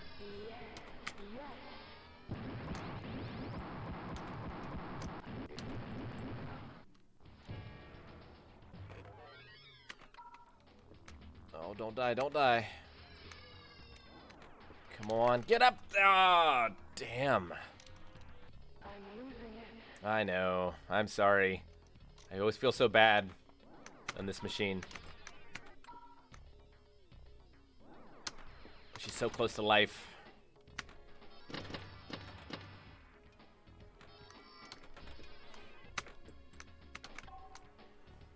Pew.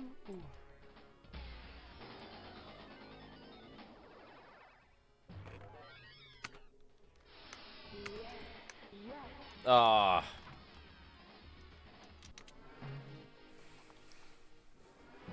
Yeah, this table is so good.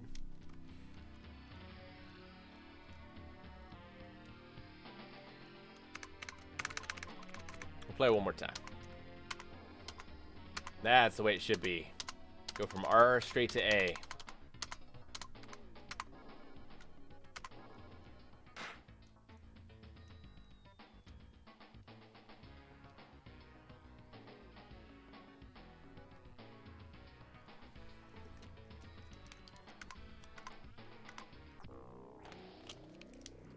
Alright, start from scratch.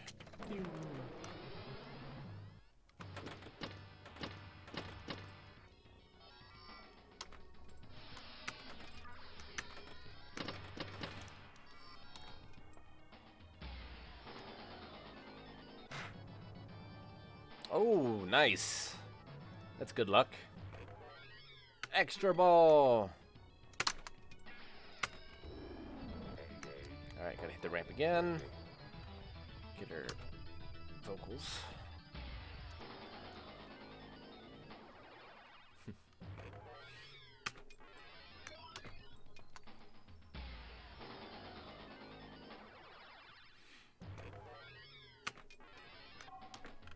Oh, I was gonna get it.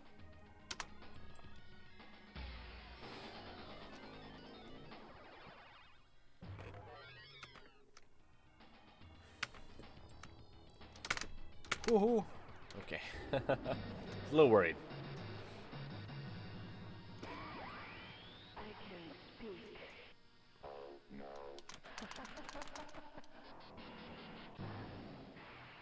We need shuttle launch. Ah. Womp womp. Womp womp.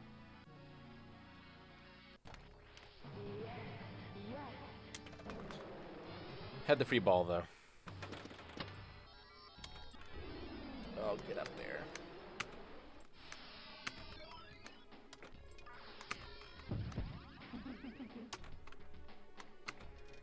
That ramp shot is not that hard. I don't know why I'm having so much trouble.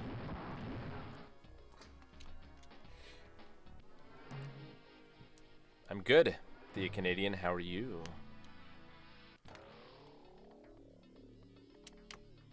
Game nights come back after we don't have to social distance anymore. At some point. Maybe not immediately, but...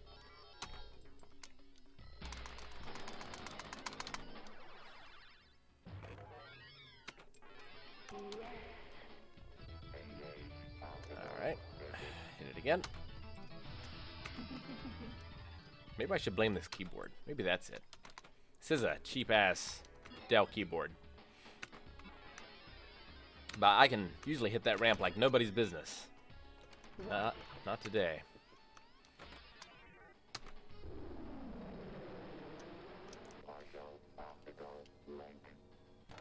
Man, I feel like I should be eating pizza.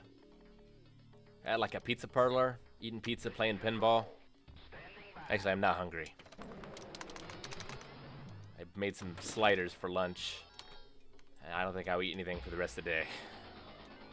I had one.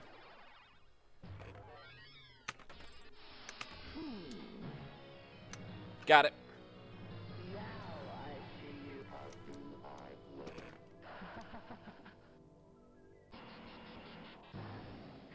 It's a little transformery sound there, isn't it? And fully operational. Alright, come on. Don't die.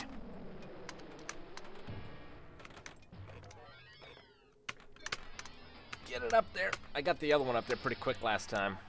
I have a bad feeling about this time. Damn it. Gah. Don't feel like there's much I could have done about that one.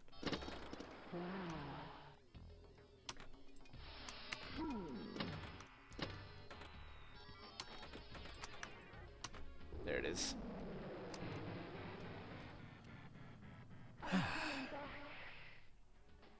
Because I only had one ball. I have to get both balls up there. Damn.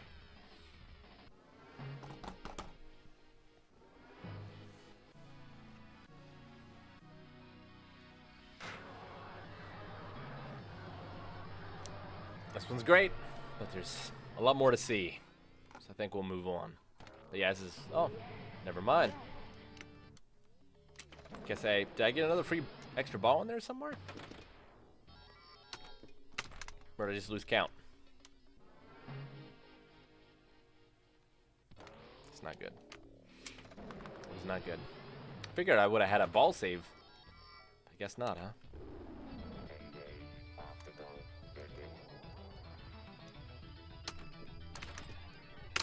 Yep. I had already accepted defeat.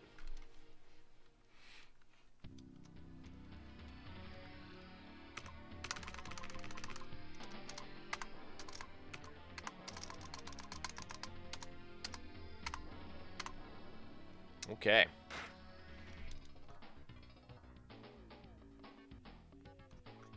What's next?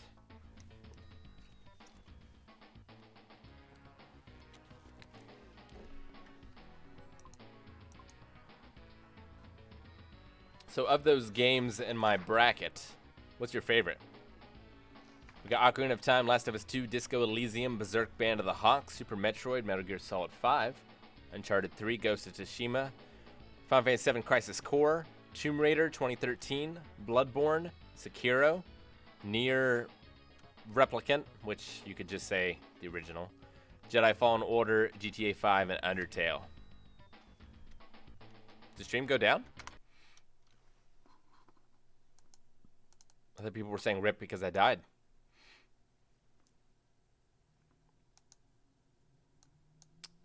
All right, Bride of Pinbot. I don't think I want to do this one because of music. Maybe the same for the Addams Family too. We might skip that for now. Maybe we'll come back. This one's pretty great though.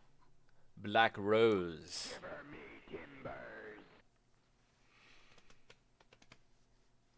A lot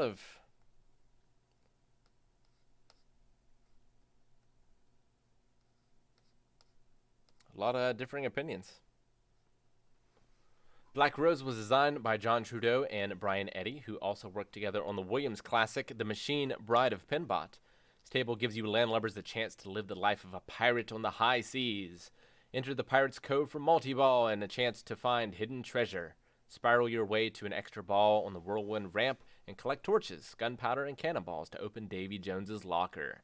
Sink ships with a deadly accurate cannon that pops up from the playfield and fires pinballs. 3 interactive video modes test your pirating skills to prove you're no scallywag. This game is loaded. 3,746 units at this table were produced. This one's a lot of fun.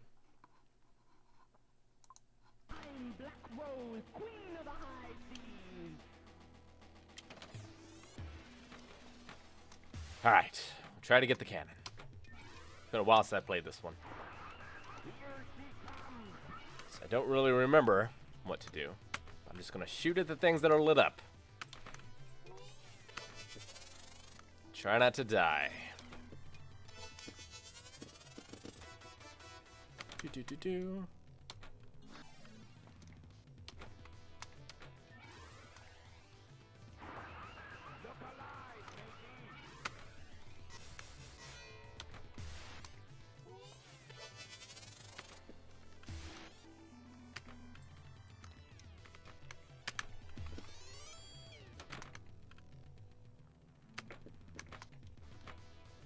Nope. Okay. Thought I was gonna be able to catch it, but nope. Missed that loop. Treasure. I love that. The way it returns to the field. It's pretty great. Caught me off guard, but I do love it.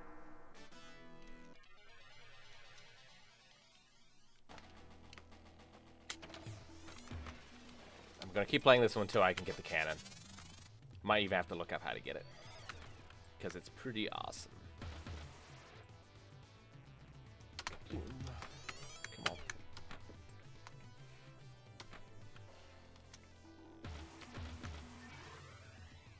But I feel like I got it the first time I played, and I was just playing blindly then. Nice. Nice. Ah, oh, missed it.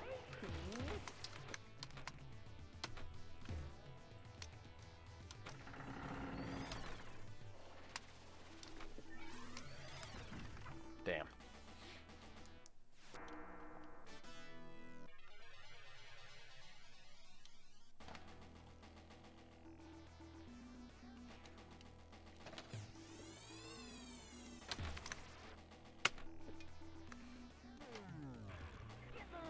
There we go.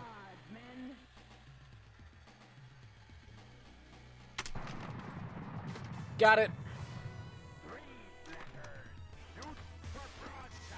Shoot the broadside. All right, I'll try.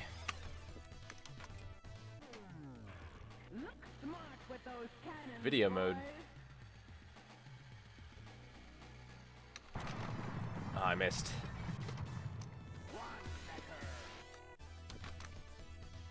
All right, I still want to hit the broadside, I think. Oh, was that the broadside? No, the broadside's just that hole in the middle, right? See, that's the thing about, like, the further along I get in modern pinball, like, I can just fumble my way around and do really well.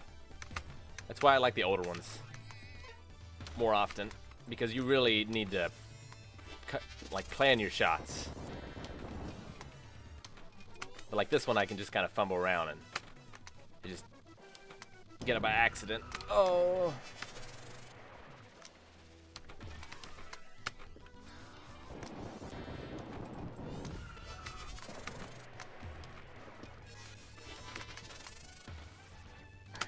Damn. Lost them both at once.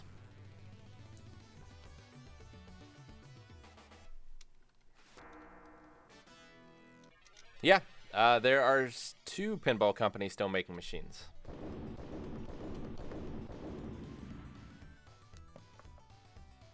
There's Stern, and I think there's still one other. I think, unless it went out of business. But Stern is.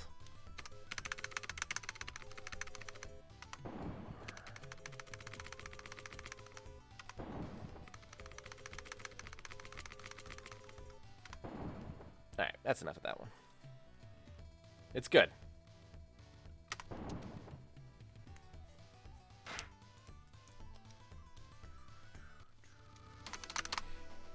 But we still got a lot left.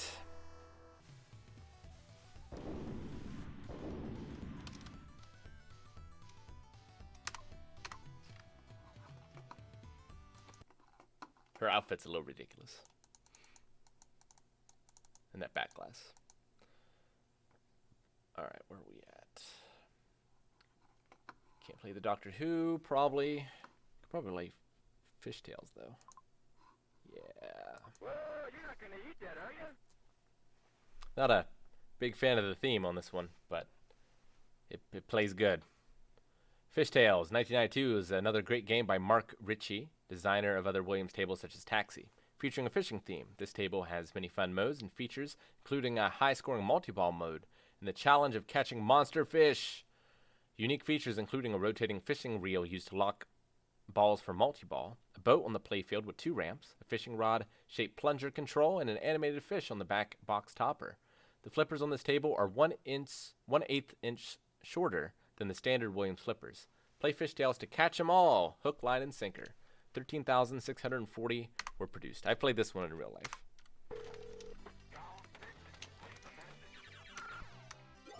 This was quite fun. Like, I think the music goes well with the theme, but like, I don't love the music. I don't love the graphics. I don't love the theme, but the shots are just so much fun.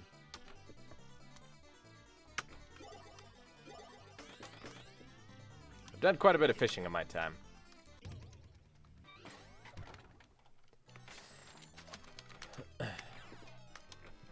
My family's into fishing and hunting.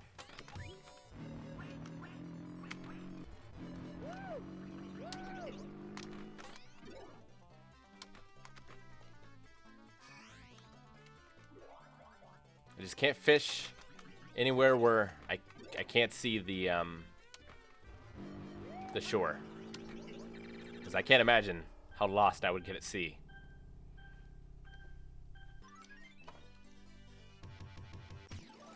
Extra ball! Ah, I missed. I was aiming for the other ramp. That's pretty good too, though.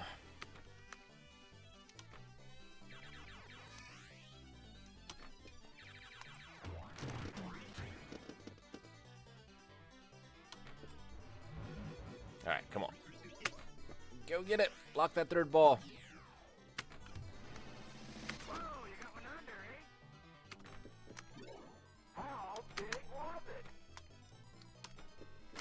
Oh, why you hate me?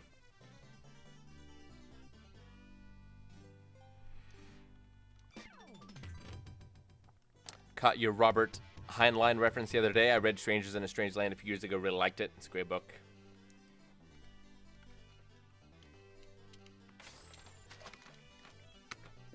All right, lock that final ball. Please, for the love of God, get up there.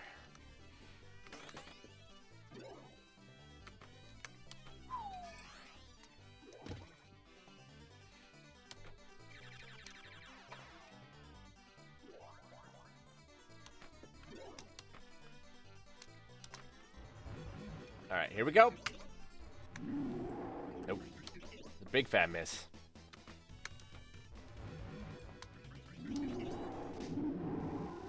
Monster score. It's pretty good. I really just want to lock the ball. There. Nope. I should have caught it.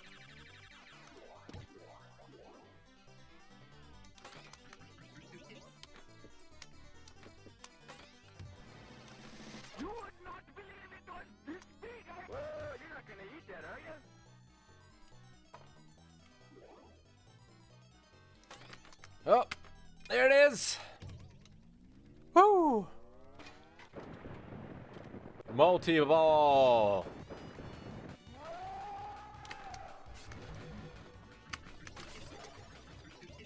Oh, boy. Damn. Lost one. Oh, it's coming back, I think.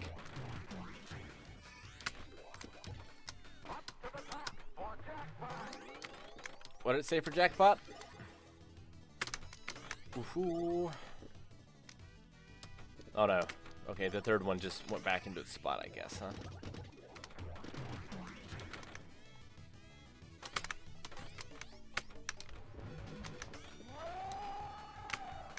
Oh, there's the third one. You were gone for a long time, buddy. Oof. Oh, I'm exhausted. Damn.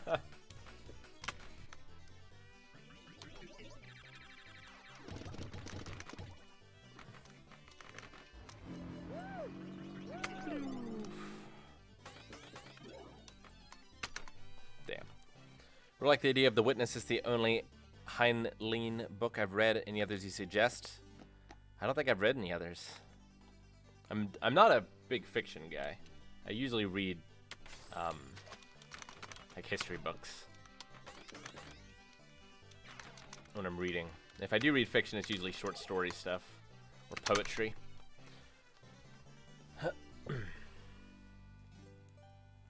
I like it in video games too. Like, I like media that have heavy restraints on the creative process. Like, I feel like that produces some of the best art sometimes. So, like, poetry, by its nature, is heavily restricted in its form. I feel like some of the best and most beautiful writings have come out of poetry because of those restrictions.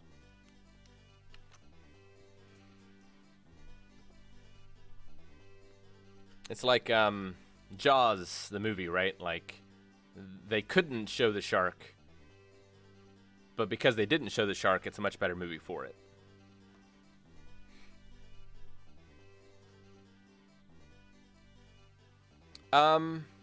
I watch like pinball done quick sometimes when it's going on, but other than that, not really. Like I'll occasionally browse and find something, but I've played all 4. I assume you mean Arkham as in Batman Arkham. I played all 4 of those games, and I like them all. Arkham Asylum is my favorite.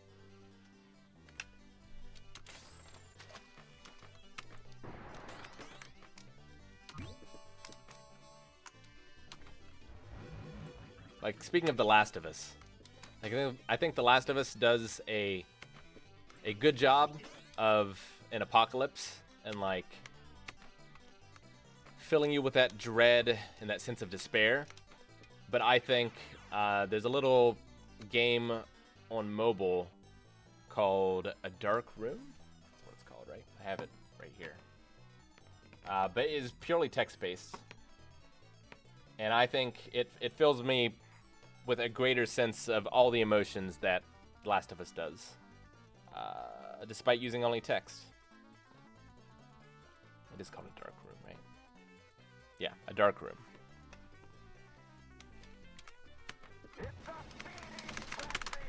Feeding Frenzy, and I died immediately.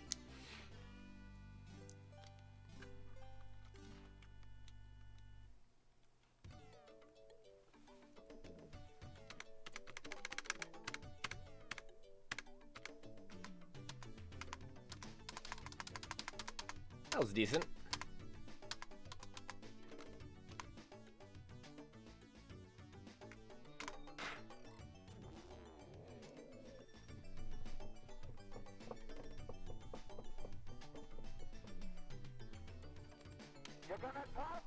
It's called A Dark Room. You can play it on browser for free, which is a good version, but I think it's the inferior version. I think the version on iPhone, I'm not sure if it's on Android or not, but the version on iPhone I feel like is the way to play it, if you can. It's not very expensive. I think most people will say that I'm crazy, saying that like A Dark Room is a better game than Last of Us, but I really appreciate smaller games with like smaller budgets being able to do big things way beyond their scope.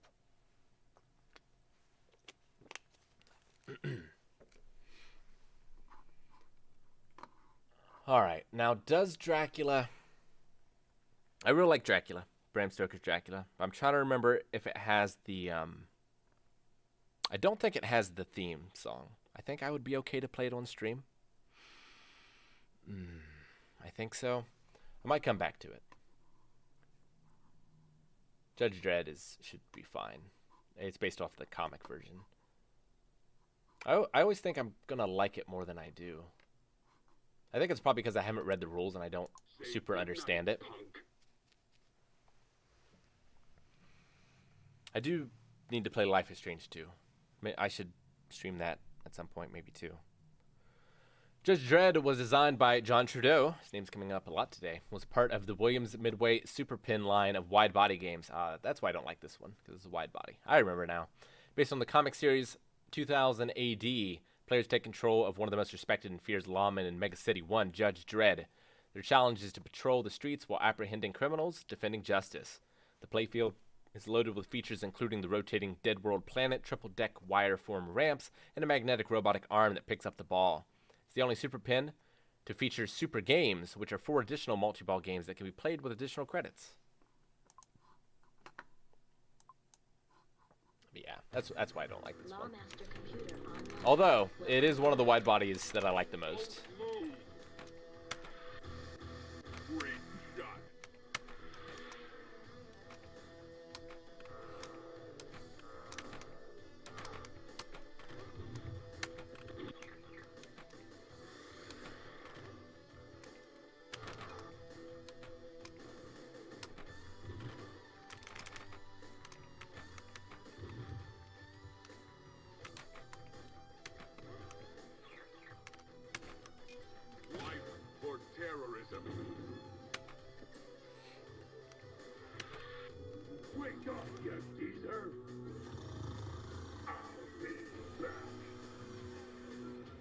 think I'm supposed to do anything here, right? I think it does that on its own. Okay.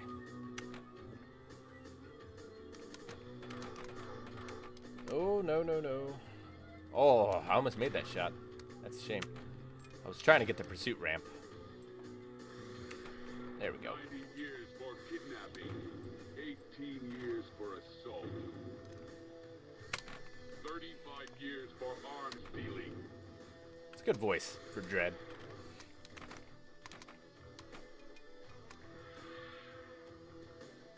But thank goodness this is based off from the comic rather than that Sylvester Stallone movie, right?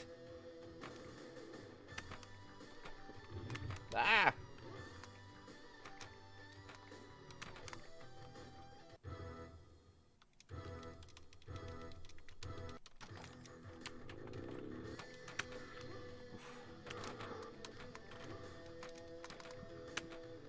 I'm staking out a crack house in Sector 23. Ah.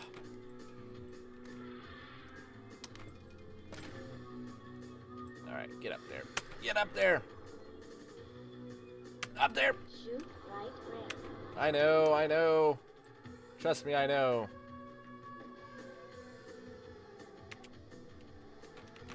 Great shot. Missile destroyed. Shoot right ramp. Oh, come on. Shoot right ramp! Damn. I love the Carl Urban movie. We reacted to that.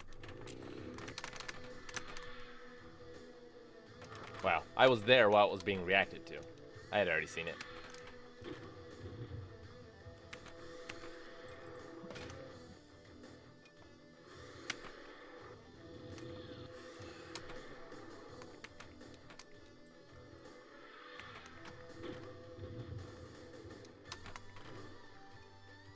Nope. I don't know why. I thought it went to the outland. Oh well. I was done with that one.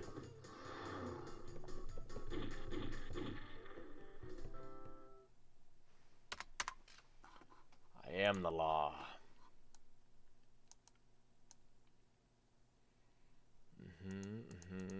Last Action Heroes, okay. Star Trek's great, but I don't want to do the music. Whitewater, is that the one? I always confuse that one and the skiing one. But I'm running out of time, so I want to get to the ones I really, really like Attack from Mars. Attack from Mars in 1995 was designed by Brian Eddy, who also designed Medieval Madness and programmed the software for tables such as Funhouse, The Machine, Bride of Pinbot. An army of Martians is attacking Earth, and it's the player's job to defend it. With its open playfield and easy-to-understand rules, this table is a blast to play. Features include a moving flying saucer in the middle of the playfield, dancing Martians, and a functioning strobe light. Common misconception about Attack from Mars is that it was inspired by the movie Mars Attack, which was released in 1996. It's a coincidence that the movie and this table were released within a year. 3,450 units were produced. This one's great, and this is the one I would recommend for beginners, probably. Because it's real easy to understand. You want to hit the shields on the UFO, and you want to break the UFO. There's more to do than just that, but that's a good thing to concentrate on if you're just playing it for the first time. Aww.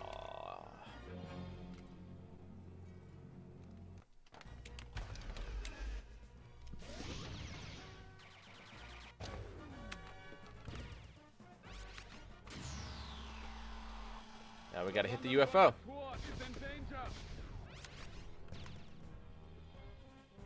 So we'll get to Medieval Madness in a little bit, but that sort of takes this idea to the extreme, where you have to knock down a wall, and then in that one a castle.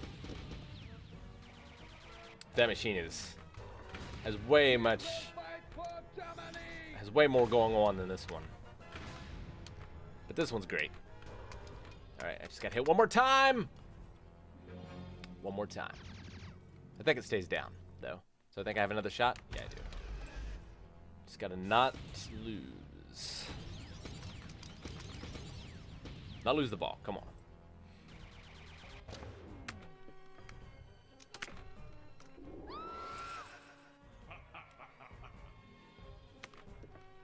Oh, get in there.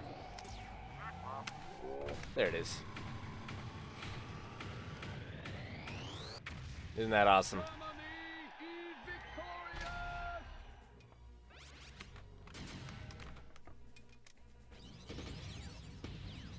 There's also a mission that will activate the little alien dudes. They'll start dancing. You have to hit all of them.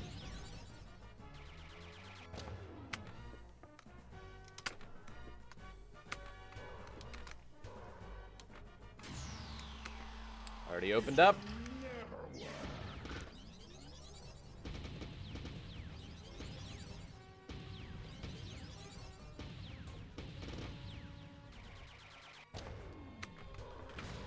What's the matter, you ugly Martian? Got him.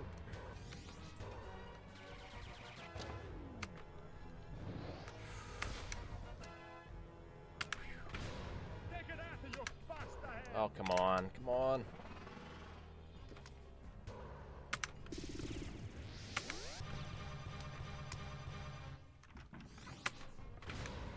One more time? Nope. More than one more time. That was my last ball, wasn't it? Yep. Sure was. We're playing that one again.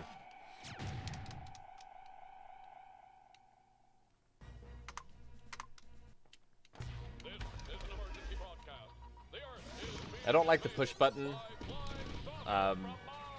plunges as much as I like the ones that you pull back and can control. I like having skill shots. Although there are some skill shots with the push ones too. Star Trek Next Gen has that. I just like having control of how you plunge the ball.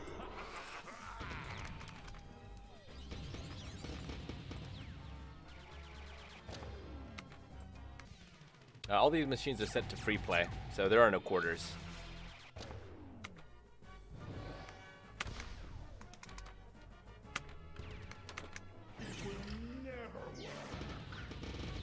Atomic Blaster. Cities will be destroyed.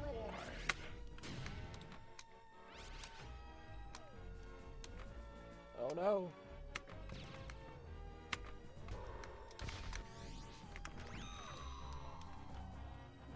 Womp womp.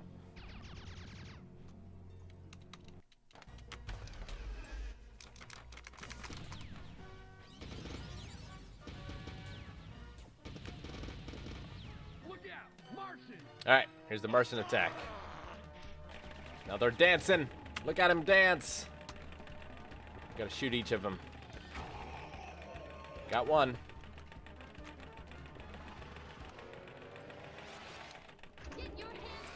Oh, I missed him?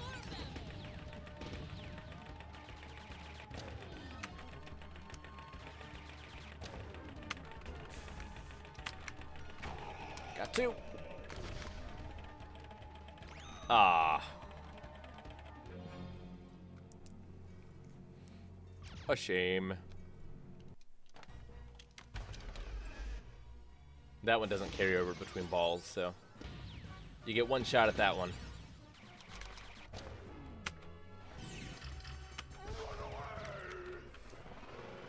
Voices are so good. Voices of Medieval Madness are real good too.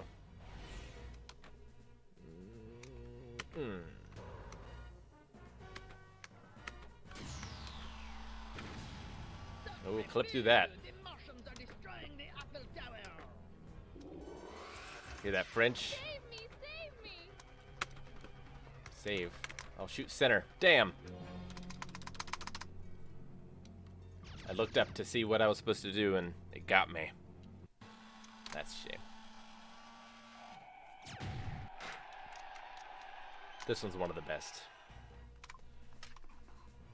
Alright, let's keep going.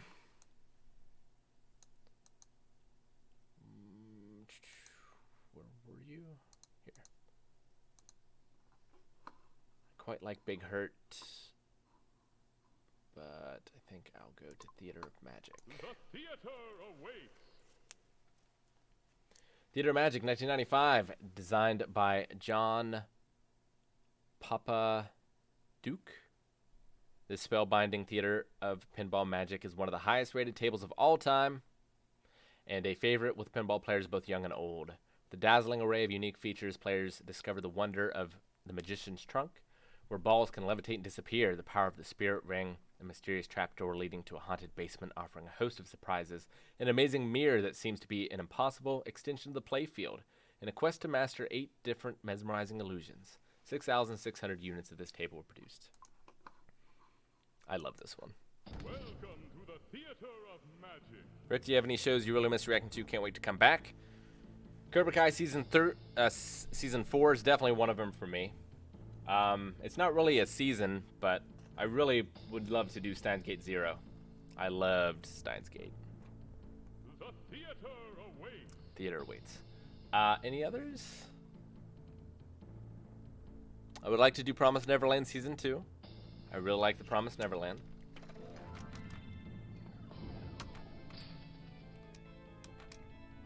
Hocus pocus. Shoot again. Shoot again. We're okay.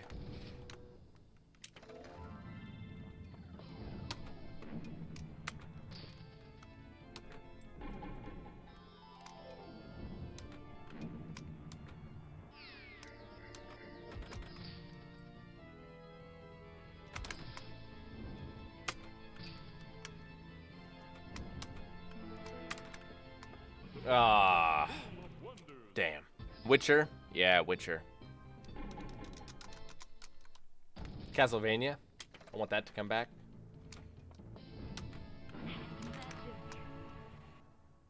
Shoot for the magic trunk. I thought that might go in. You must concentrate.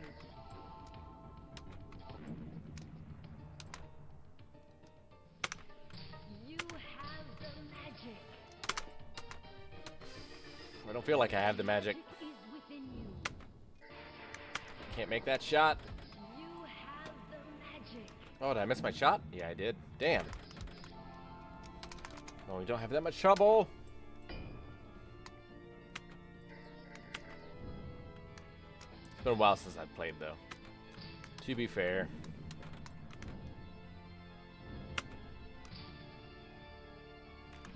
Gah. Haikyuu. Oh, God. Yes. Haikyuu's number 1.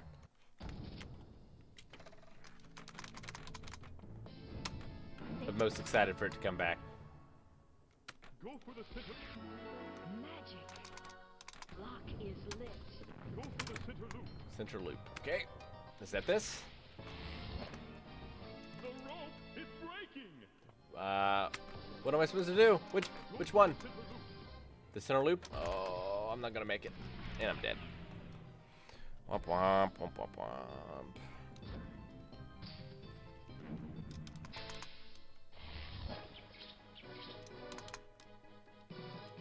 We'll do this one some more. Welcome back to the Theater of Magic. Amazing skill. I've gotten... I've done the grand finale on this one before. Amazing. So I've done all of the tricks. But we're not doing all the tricks today. Is about to begin.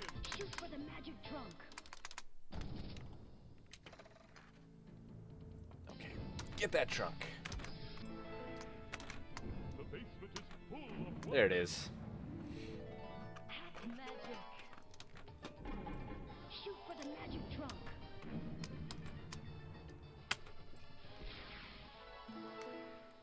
You must concentrate. Ta-da! Oh, don't look away. You have the magic. What am I supposed to shoot? The trunk? Damn it. time is running out. Ah!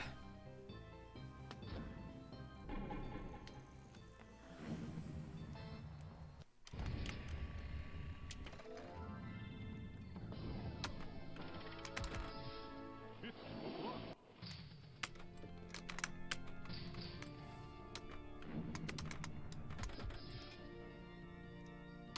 You have the magic. Tonight's performance is about to begin. Shoot for the magic. Magic. Lock is lit. Go for the center loop. The first ball is locked. Okay. Oh, what was I thinking? 3 o'clock.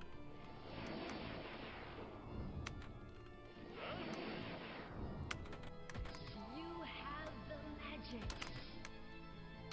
So the timing just feels ever so slightly different than my PC at home.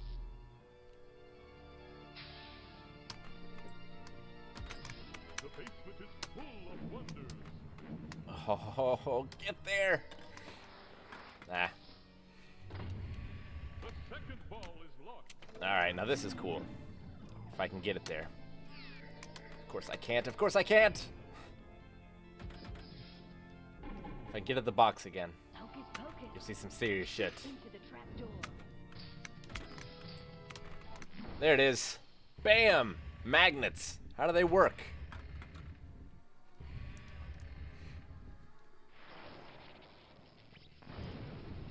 Oh. Multi-ball. 3, 2,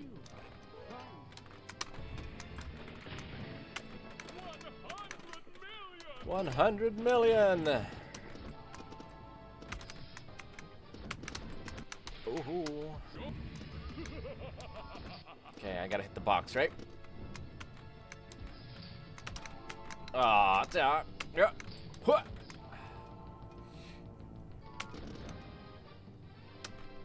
Oh, what?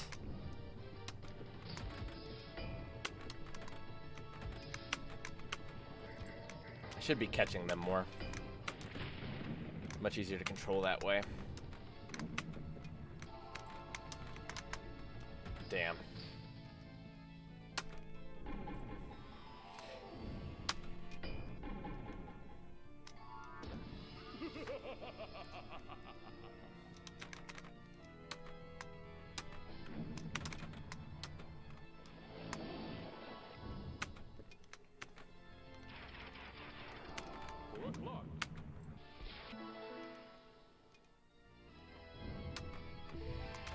Tonight's performance is about to begin.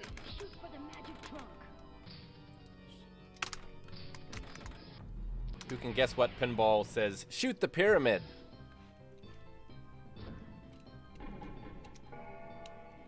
What pinball table? It would be from the 90s.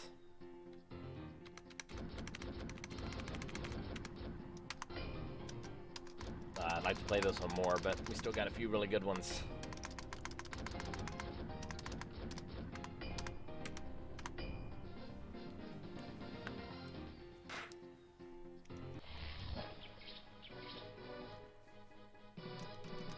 The answer is Stargate. All right. I didn't skip over that one Elvira one, did I? Is it still to come? I feel like I missed it. Ah, Scared Stiff, that's it. Okay, that might be the next one. Whodunit is pretty cool. It's got a cool design. We're like solving different mysteries, but I definitely want to play Scared Stiff. I definitely want to play Arabian Knights, Renewable Madness, probably Champions Pub, Monster Bash. And that might be it. Alright, so let's do Scared Stiff. I don't want to know what's in there. Scared Stiff 1996 is another amazing game featuring Elvira, Mistress of the Dark. It was designed by Mark Wayna and Dennis Nordman, who also designed Elvira and the Party Monsters. The game features clearly defined goals as players are challenged with completing the 6 Tales of Terror in order to activate the Stiffometer. The ultimate goal is to rise the level of Scared Stiff. The unique feature on this table is an industry-first interactive 3D back glass, allowing players to choose rewards by stopping a spinning spider on the back glass. Can't talk. 4,028 units of the table were produced. Are you ready to play? I don't want to know what's in there. Look, there's like bony finger flippers. And again, we have a central toy in the center there with that crate. That, what do I want? I don't know what I want. The crate, I think? Oh, the flippers. Thought it was the plunger. Shoot the left ramp. Shoot the left ramp. Okay. I can do that. But we need to shoot that crate in the center for multi-ball. Come on. Hit the left ramp. I missed. Oh, the Deadhead family album. Fathead. Oh, nice manners. Come on. Ramp. Got it. Ooh, that's coming back. Oh. Damn.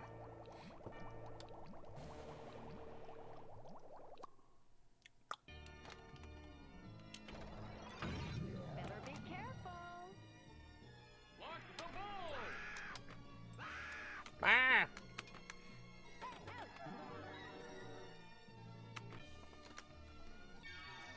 Look up. Stop the spider. That's the one I wanted. Leave it alone.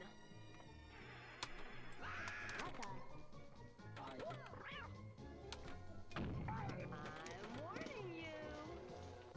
Bash those leapers. What if I had a ball? Okay, there it is. Hurry.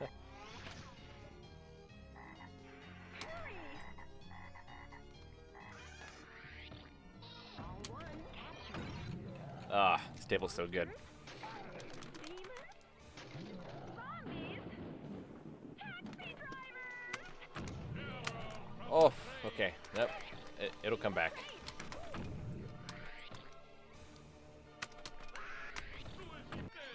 Yeah, jackpot. Get it in there.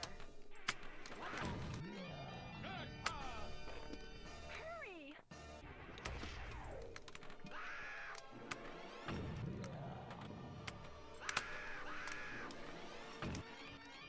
Jackpot. Oof.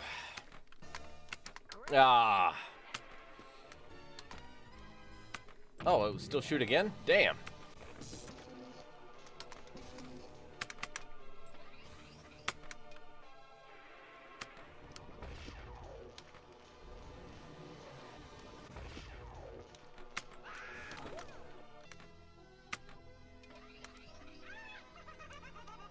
So pretty good. The scared stiff meters not far up at all. Just kind of the main goal of the table.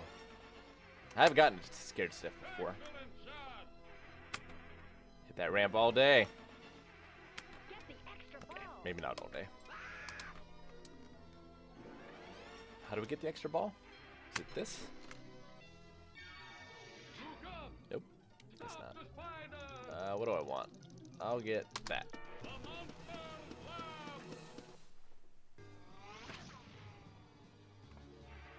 Alright, how do I get the extra ball?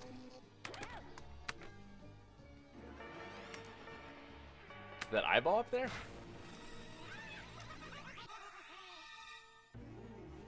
That looks promising.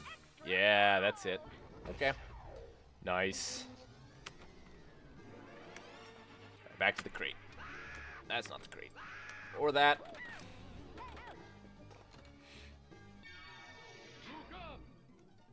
Let's do this. Double trouble. Shoot the left ramp. I can do that. What do you want me to do now? More left ramp?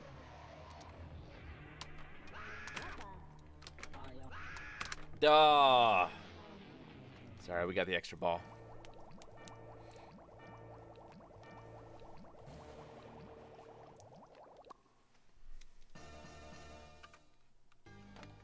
How about another ball? All right. Let's get that crate again. Know what's in there.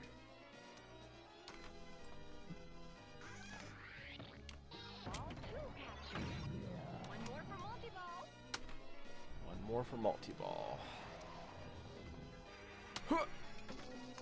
That didn't count. Oh. That was dumb. I was dumb.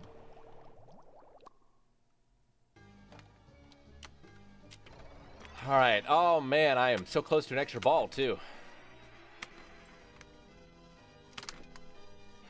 Oh, I feel the pressure. I'm gonna crumble under the pressure. Man, I hate commercials. Have a free game. Hey, that was enough. Nice.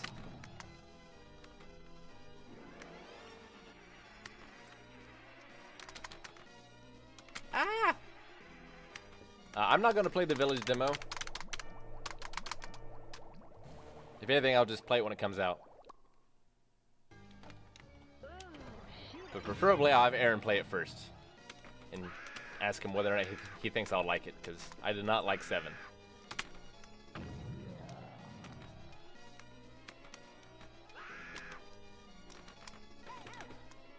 Easy, Tiger. Oh, okay. Hey, get up. What are you, dead or something? Okay. Watch this. Mm-hmm. A thief in the coffin! Hey, that's me!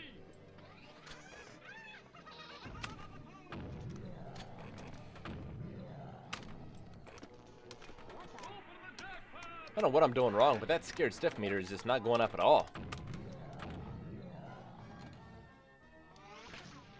Okay, jackpots looks like they're the ramps, so let's try to hit those.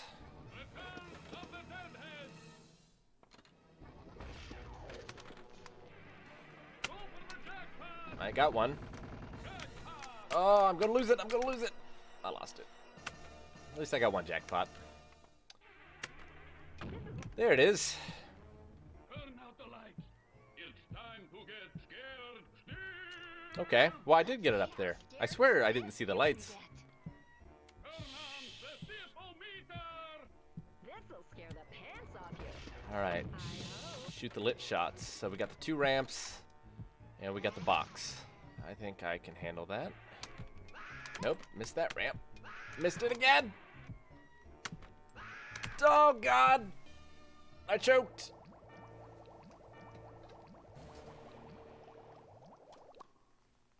Ah. You're one of my Oh well, favorites. that was fun.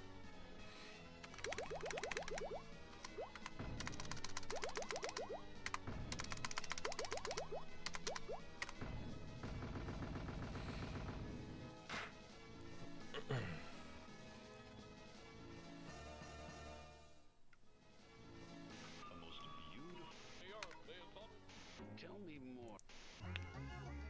Move your car. Oh, poo. Thanks for killing some time with me.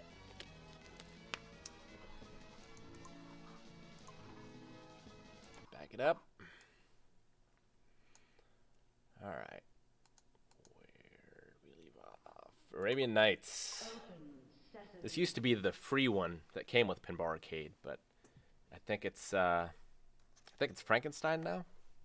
Tales of Arabian Knights 1996. This John Popaduke designed masterpiece brings to life some of the most memorable tales of the 1001 Nights as told by the Persian Queen Sherazade. The setting is ancient Baghdad, where wishes can be granted in the ultimate battle to rescue the princess from the clutches of an evil genie who taunts all foes. There are jewels to be collected in a playfield that will have players spinning Aladdin's lamp, flying on magic carpet ramps, or visiting the bazaar for countless awards. With a deep set of rules, beautiful artwork, engaging voiceover, and excellent sound effects, it's one of the most popular and highest rated tables of all time. 3,128 units of this table were produced. This one's amazing. In ancient Baghdad, a most beautiful princess was imprisoned by the evil genie Salim Bagazai. The old pinball in Windows was called Space Cadet. I wasn't even paying attention to the skill shot.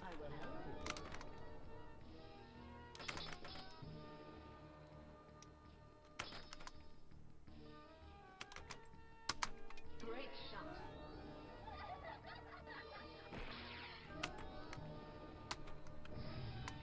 The tale of the Cyclops. Hit the orb.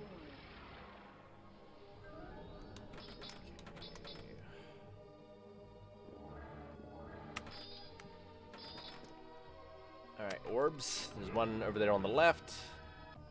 Take this piece of junk. Oh, I missed. I almost got it. It's right next to that ramp. A Oh, I think I got it once. Oh, I only had to get it once. Nice.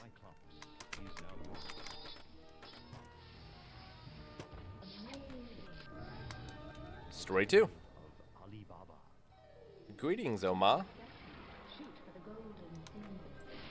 Shoot for the golden what? Golden symbol? Where's the golden symbol? Oh, the lamp.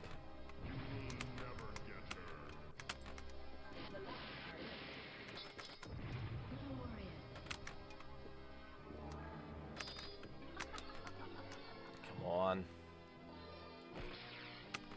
No.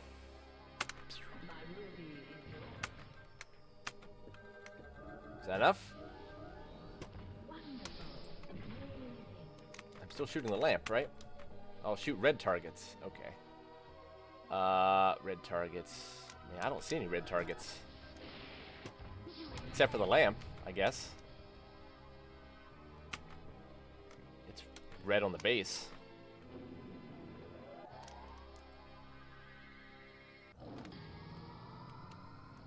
Ball 1 is locked. Omar. That makes sense. Nope, wasn't paying attention. It's what I get. It's what I get. Damn. Gah. Oh. Finally found the pinball game I've been searching for. Which one? Alright, all the way to the top. Man, thought I got that. Ah, 3D Space Cadet. Nice. Why did I look at chat? I'm a fool.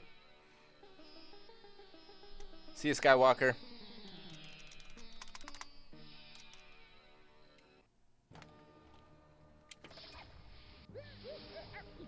Oh, he must have moved. You now possess the jewel of the cave. All right. Oh, here we go. We got to fight the genie. Got him. Bam. The tale of Scheherazade.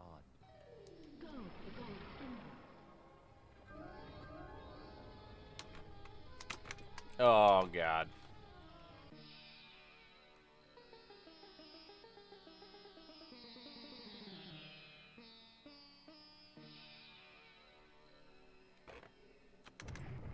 Meh. Did okay. Whoa, I way past it. Man, I just want to play all these so much.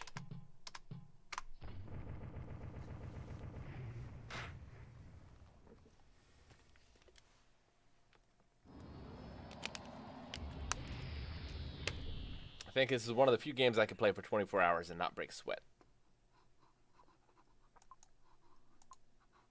That and Civ.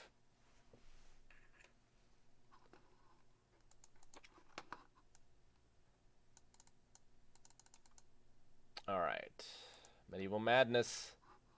We'll do that. And that one definitely. Monster Bash definitely. Maybe Champion Pub. Welcome to my realm. Man, I hope I don't do well on this one, because you can play this one for a long time on one life. Renewable Madness 1997, one of the most highly acclaimed pinball machines of all time. The Reign of Pain comes to life thanks to design artistry of Brian Eddy and masterful game rules by Layman Sheets Jr. Incorporating some wonderful humor within the game theme and overall gameplay, there's something for everyone with a playfield that features damsels needing to be rescued from a dragon, peasants revolting, catapults to be launched to storm a fully animated castle that quivers and shakes once the drawbridge has been lowered.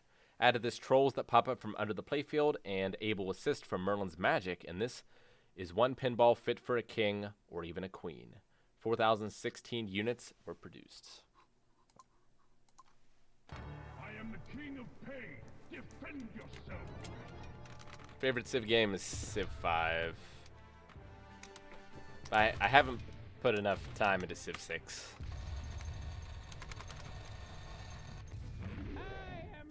To really judge it. I just put so much into Civ 5. Grab a pitchfork and come with me. Well, let's see what we've got here. Alright, here comes the trolls.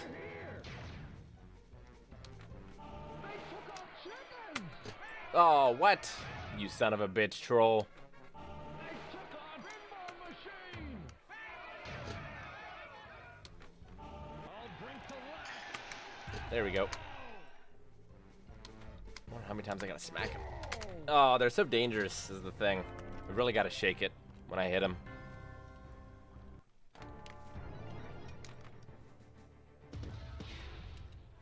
So just in a place where it's gonna go right down the center. Oh. Don't move.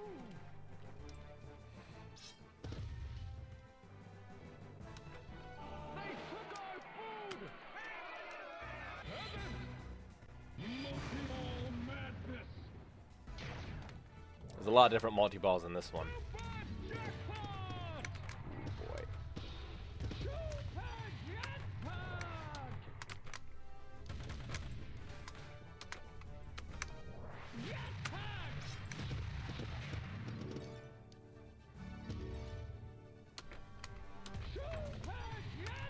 Oh.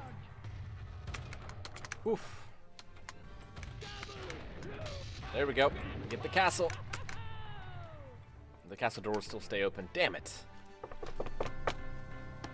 Womp womp.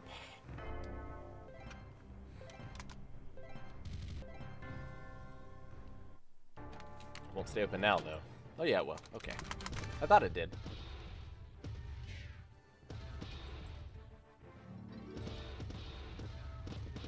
Two, one.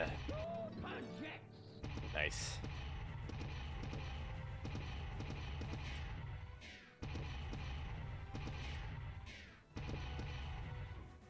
Using a keyboard. A very cheap keyboard.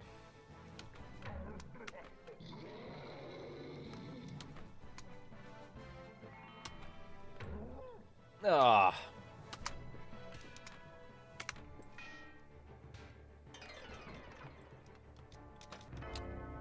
Womp. I'm definitely gonna blow up the castle at least once before we stop this one.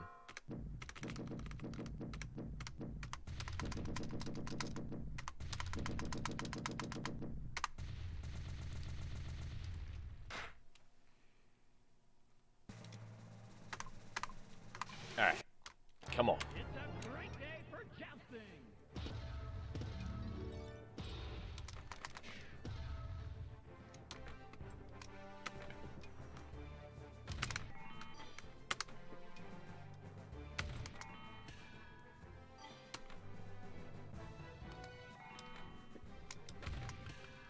Just can't get a feel for it. Mm-mm.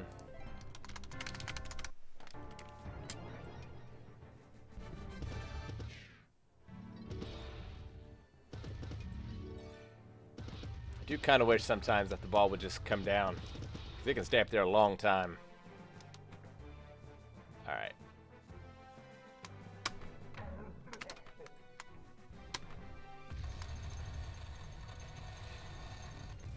I am Francois Dugrim, and I will get medieval on your behind.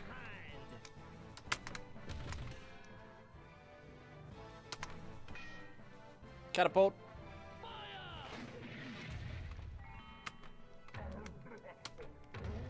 I will reduce you to French fries.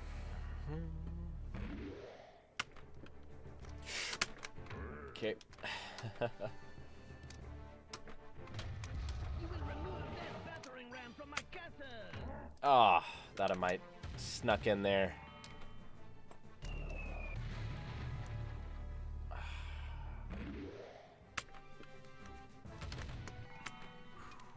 Well, let's see what we've got here.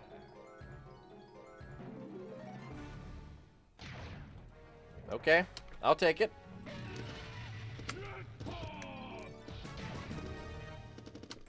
Wow, it's great too that they stay up there, so I don't have to worry about them for a while, and here they all come.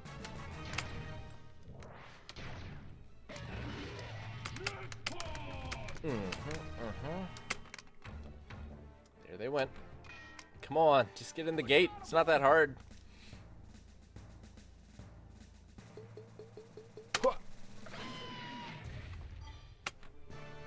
There we go. Finally.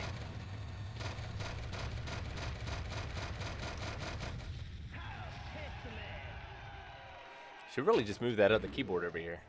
There's a really good keyboard over there. It's too late now. I didn't think about it. If I had thought about it 2 hours ago, would have been great. That dragon away. It's frizzing my hair. So it gets harder and harder as you Ouch. destroy the castle. So now it takes 2 hits to lower the drawbridge. Lord, how it hurts. And that'll keep going up. Renewable Madness. Jackpot!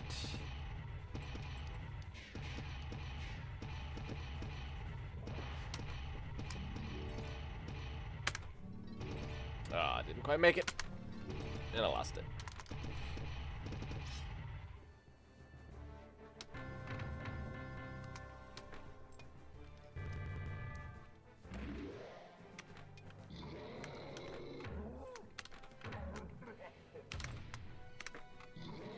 Oh, come on.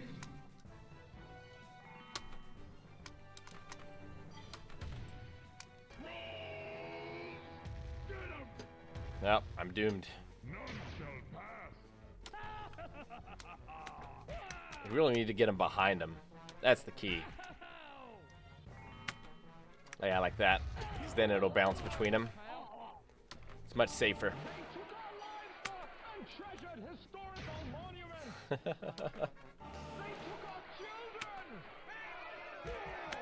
That counted.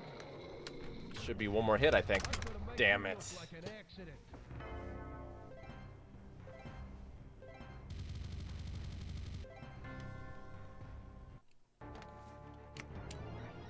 Last ball.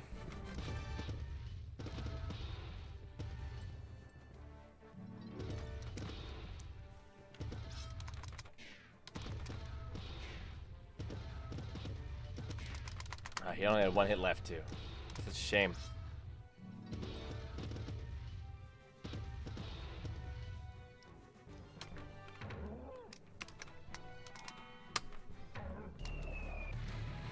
Just 1.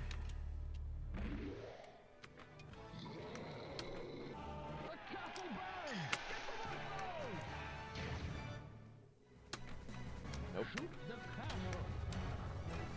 Bam. There's 2. You gotta do it 6 times, I think, in order to defeat King Pain. Alright, we gotta shoot up the dragon. Damn. It's okay, it'll come down the left side again.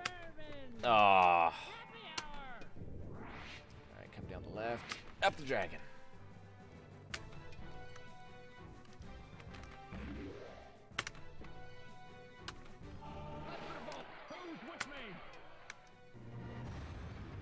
That's an extra ball. But we can also rescue the princess, I believe.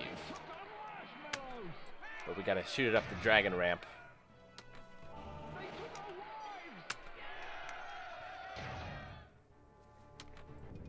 Come on. Ah.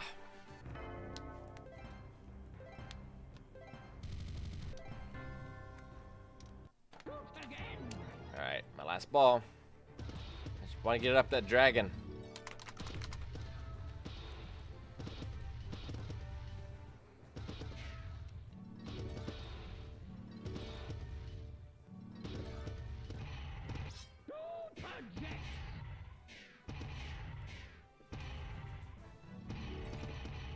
Okay. Alright, come on, dragon!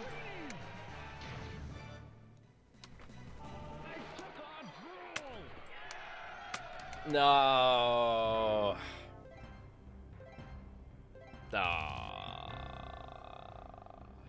right, one more table.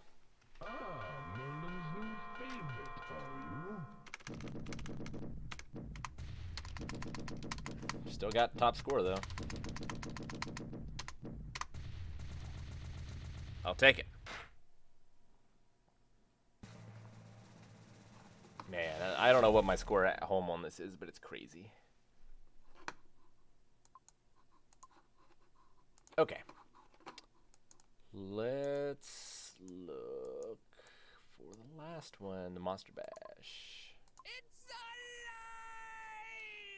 alive!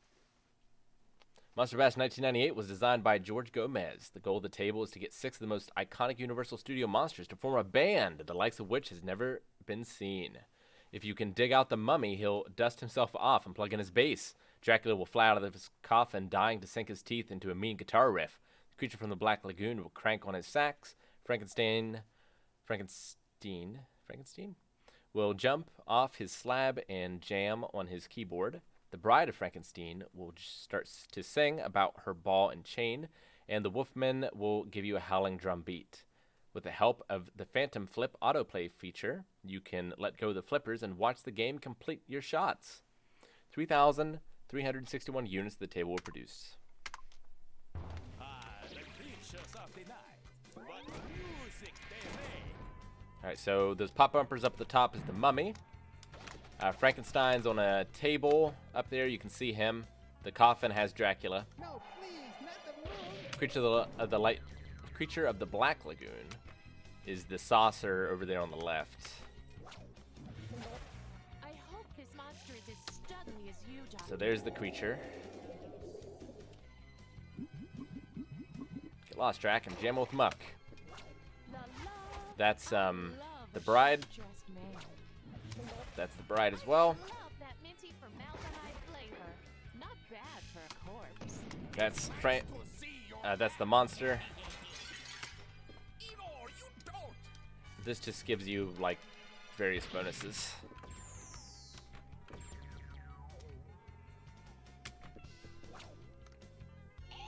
There we go. We got the bride already. Damn.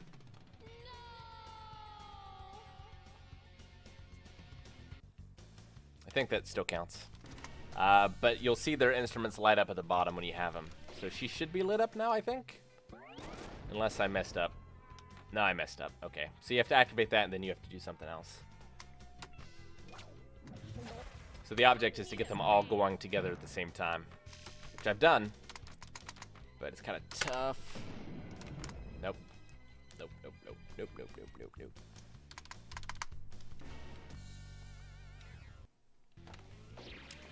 Oh, no, she is lit up. Okay. So you can see her portrait there and on top of that CD. So she's lit up. Damn. Good lord. But then I think their instruments light up as we, like, do their mission while they're all lit up. So I'm pretty sure those light up too. Alright, we're doing that again. Welcome to the Monster Bash. Blech, nasty stuff. I hope this monster is as studly as you, Doctor.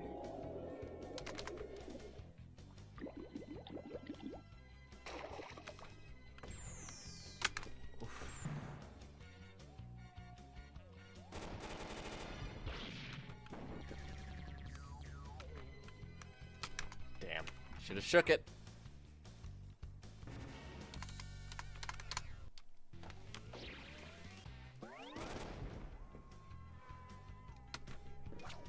La la. I hope he's handy with kitchen appliances.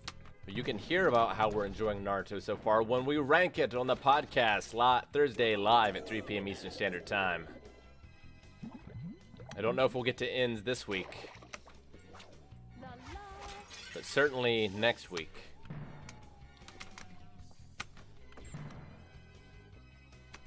Duh.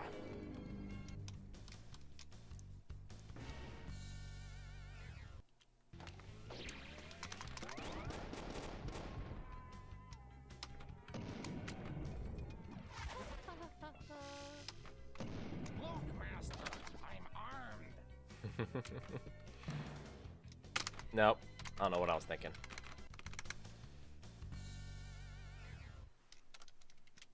Again!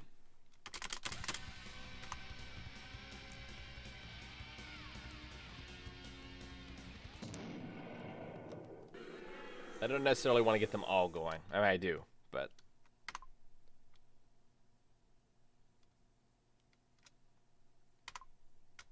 I am Count Dracula, and I beat you well. Now, if we make any changes, it'll be on stream. I'm not caught up with the Berserk manga. I always leave some for a dark day.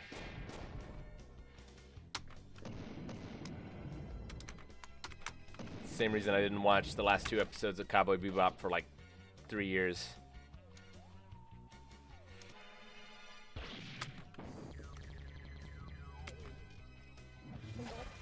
I need a man. No. You don't understand. I'll change.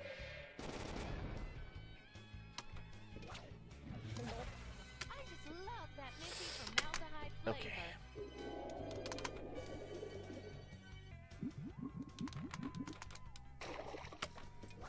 La la.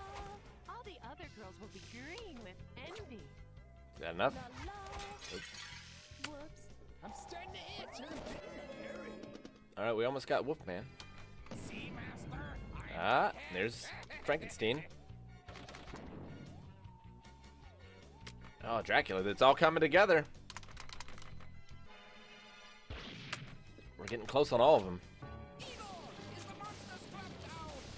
All right, there's the first one. We want to hit him.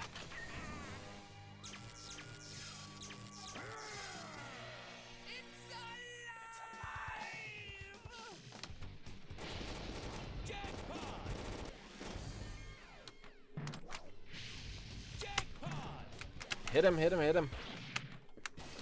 Oh, come on. Good lord. No, it still counts. Okay. Good, good. Come on, come on. Got him. Double super jackpot!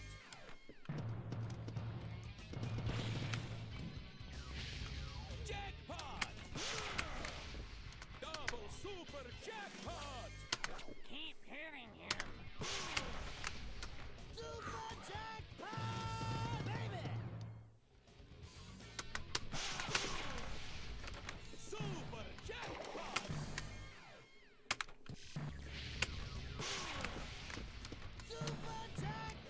Super jackpot. All right, yeah, his keyboard's lit up, so we're good. Jackpot! So now we just need to get the rest of them. Jackpot! It's pretty awesome when you do. I hope I do. Jackpot! All right, that's it for him. Now we can get back to the others.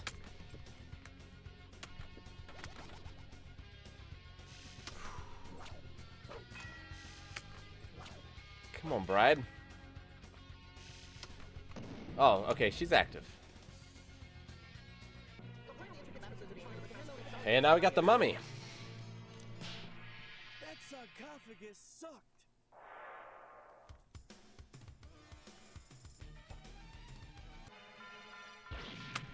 Extra ball is lit. I would love to get the extra ball. Got it. Bam.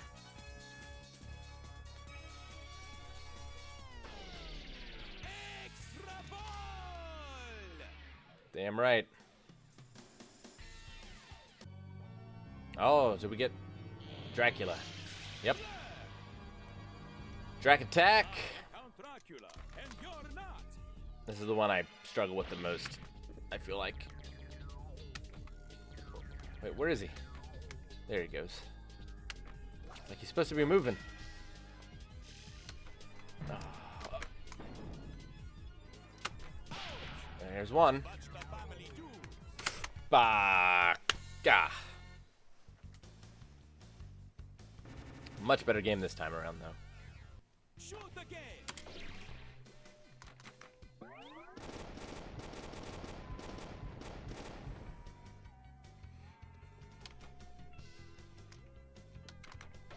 I can't tell if the mummy's guitar's lit up or not. Oh, you gotta be kidding me. Man, that was only my first ball. Killer. Just for completionist sake, I might play Resident Evil 6 at some point. Maybe. Looks real bad.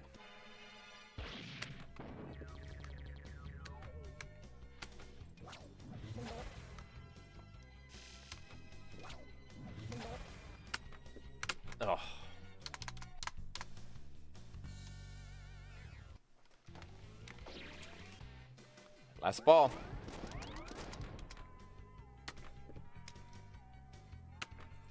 La la, I love a sharp-dressed man.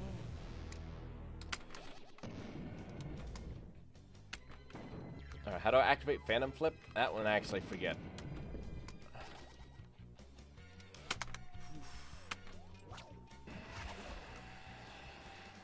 I'm gonna guess it's that. It's out on the left there. Extra ball. I'm a hairy dude. Alright, full moon. We got Wolfman. Yeah, brother. You better with the band together. We're still a ways away from Creature.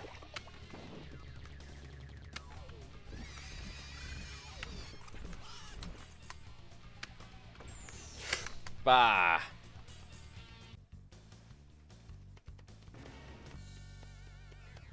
Shoot again.